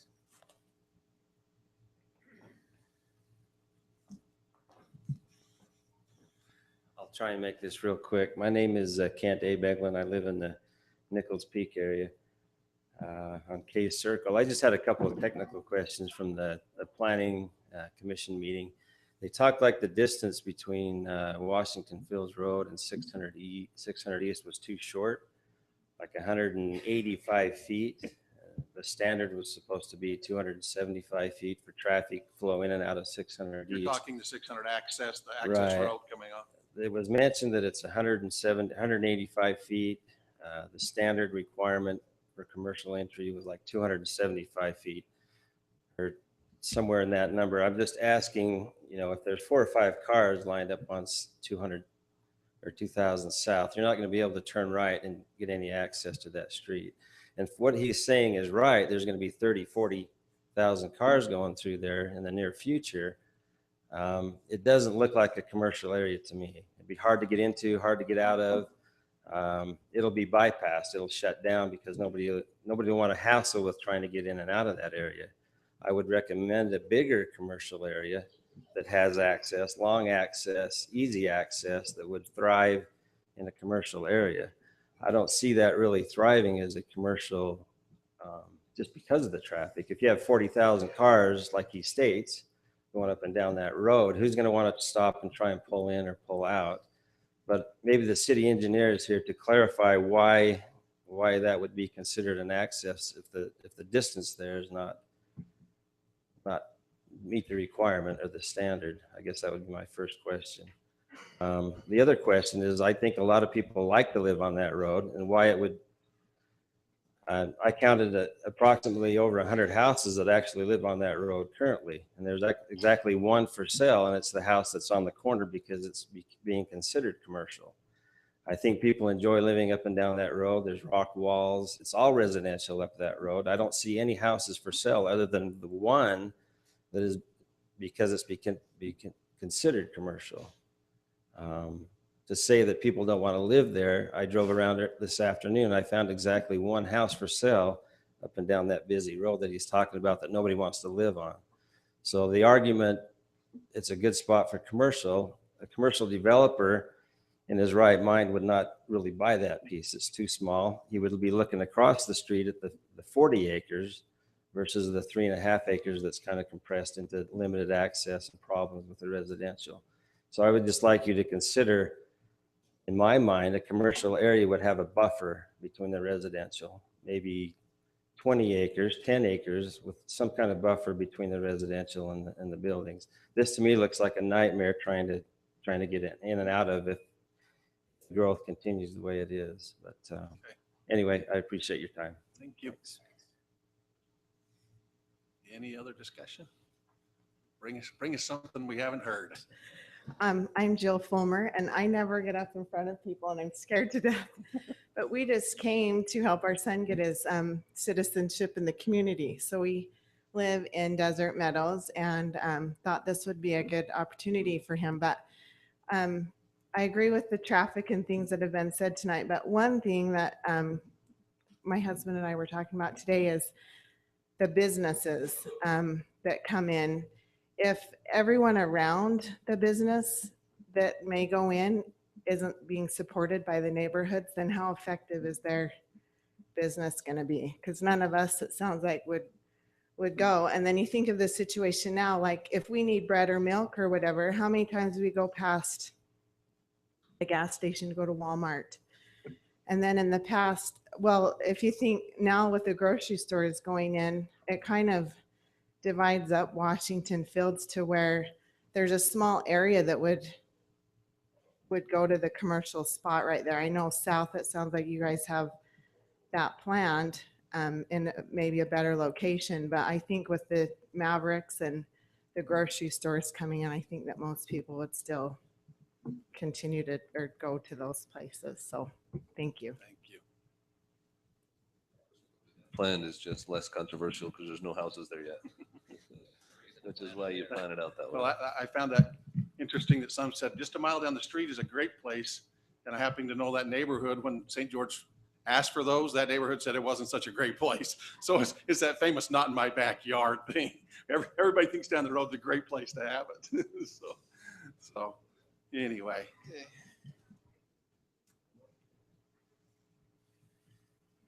My name is Don Trotter, and I live in Desert Meadows. I'm not going to add anything tonight other than listening to what others have said. Basically, this is not a good fit. When we moved here, that piece of property is zoned R1 to 12. That's the way it ought to stay. It's not a matter, Mr. Truman said that your job isn't to listen to the emotions of the public necessarily, but you've got to follow the law. And one point of the law is you can leave it the way it is. So everything that's been said tonight, with the exception of the traffic engineer, says that it's not a good fit. He says that people aren't going to live there. That's maybe not.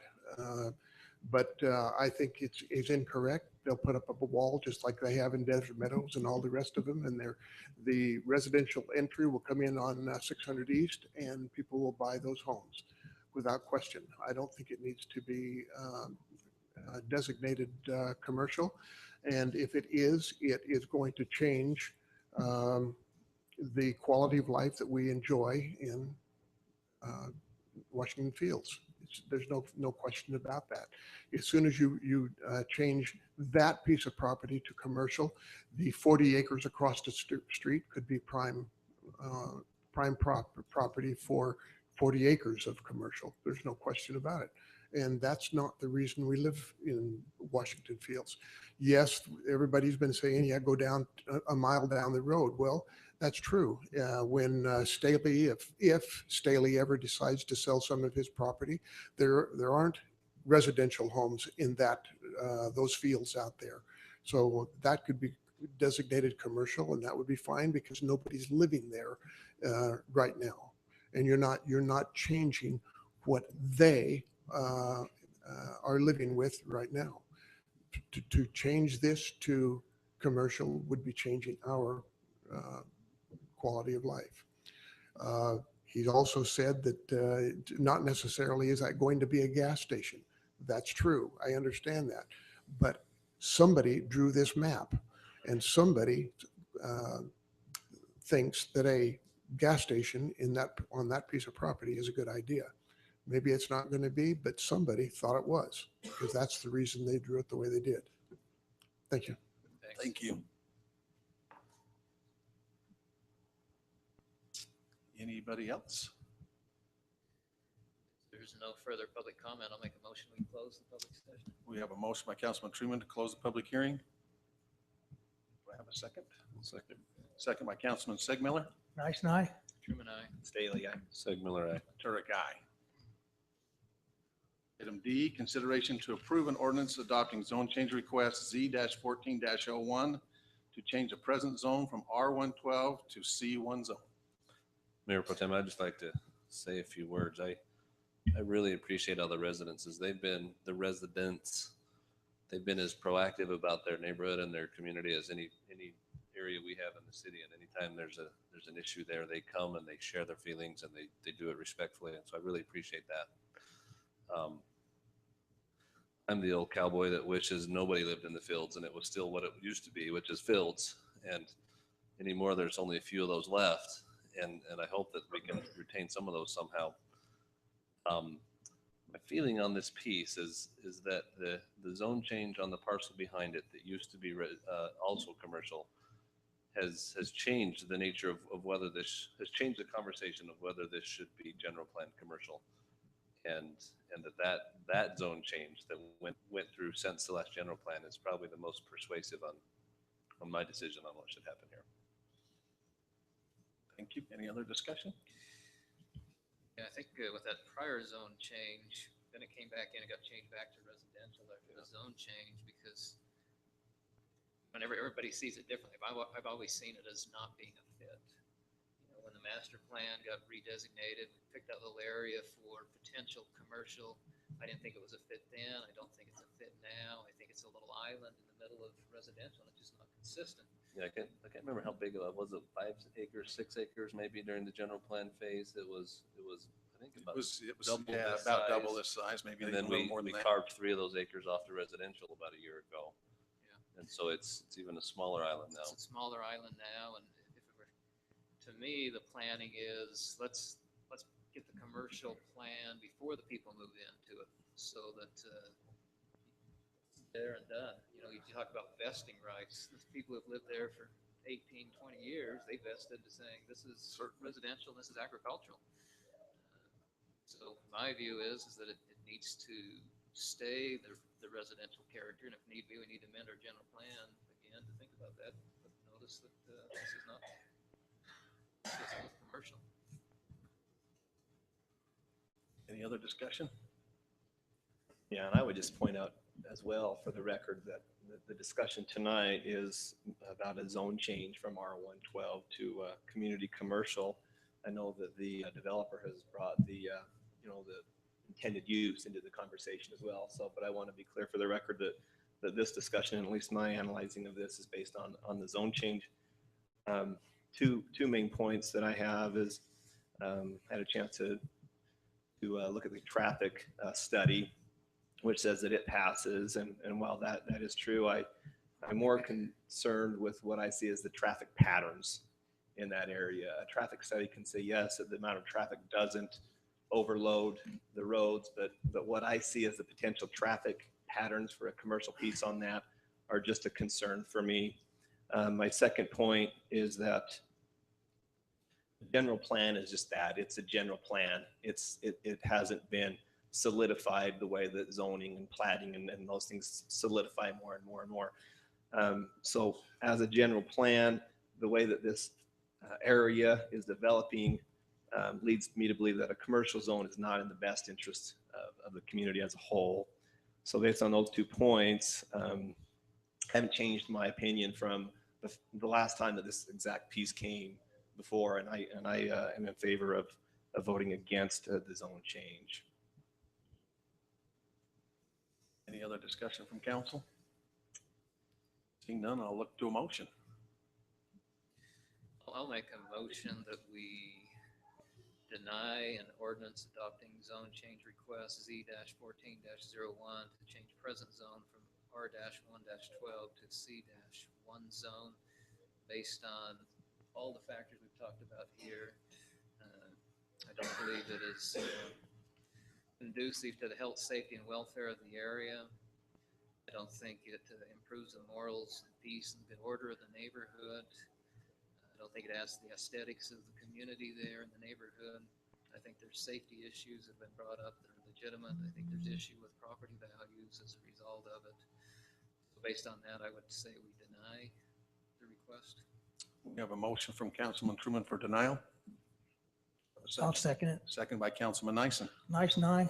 Truman, aye. Staley, aye. Sigmiller, aye. Turek, aye. That passes.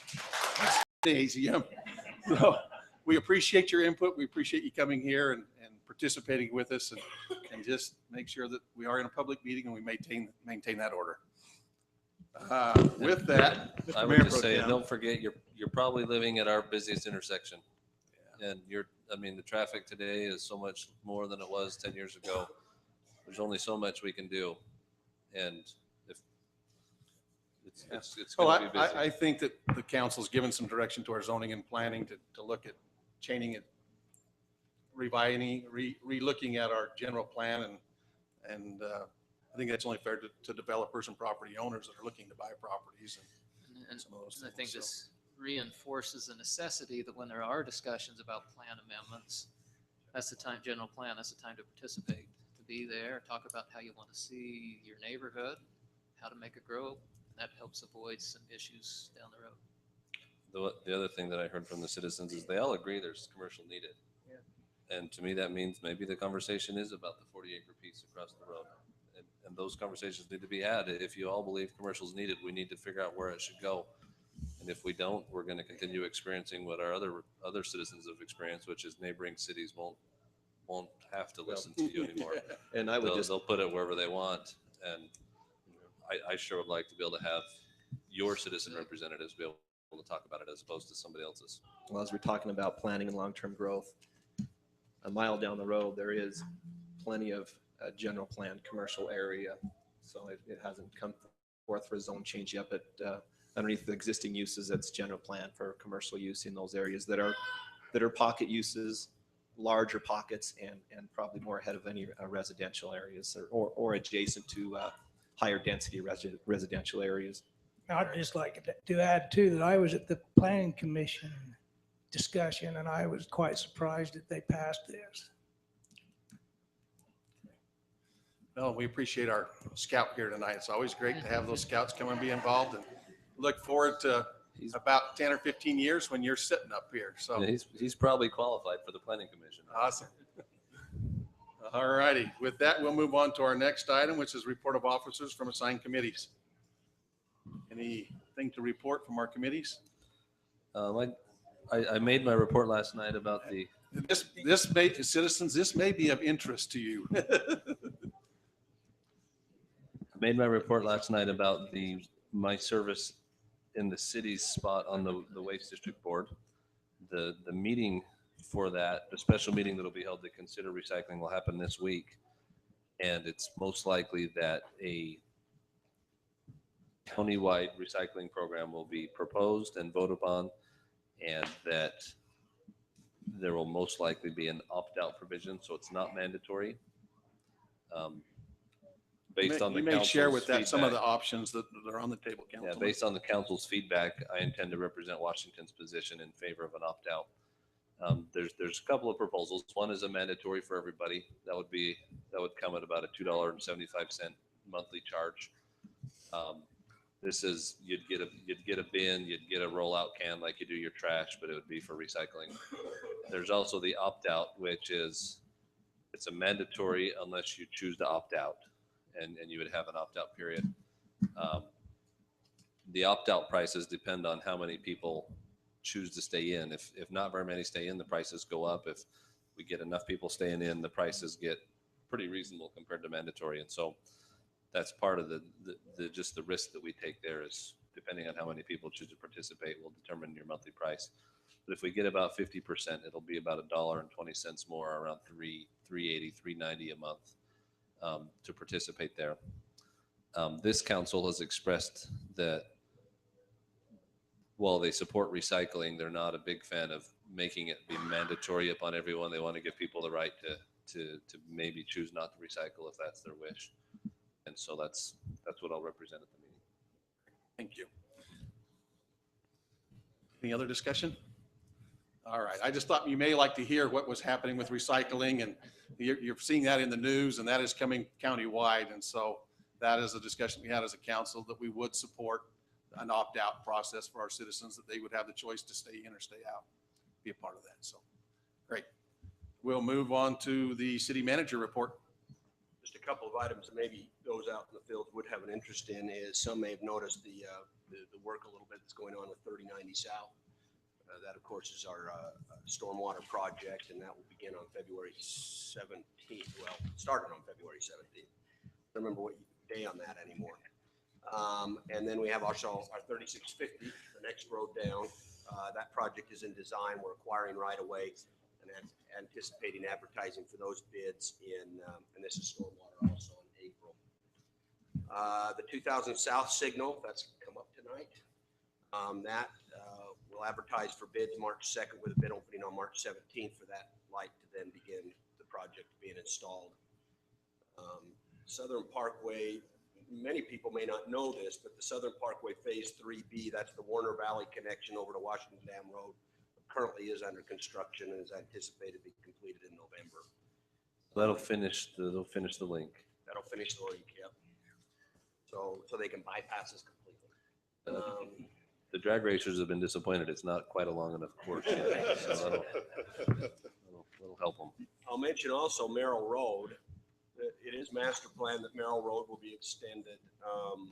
As you know, the traffic has increased significantly on Merrill Road with the connection of the Mall Drive, or the Mall Drive. And many of you have noticed that wraps around that hill, and that's not necessarily a planned hill that we're going to deal with. So you're just going to have to dodge the potholes and the oncoming traffic as you see fit.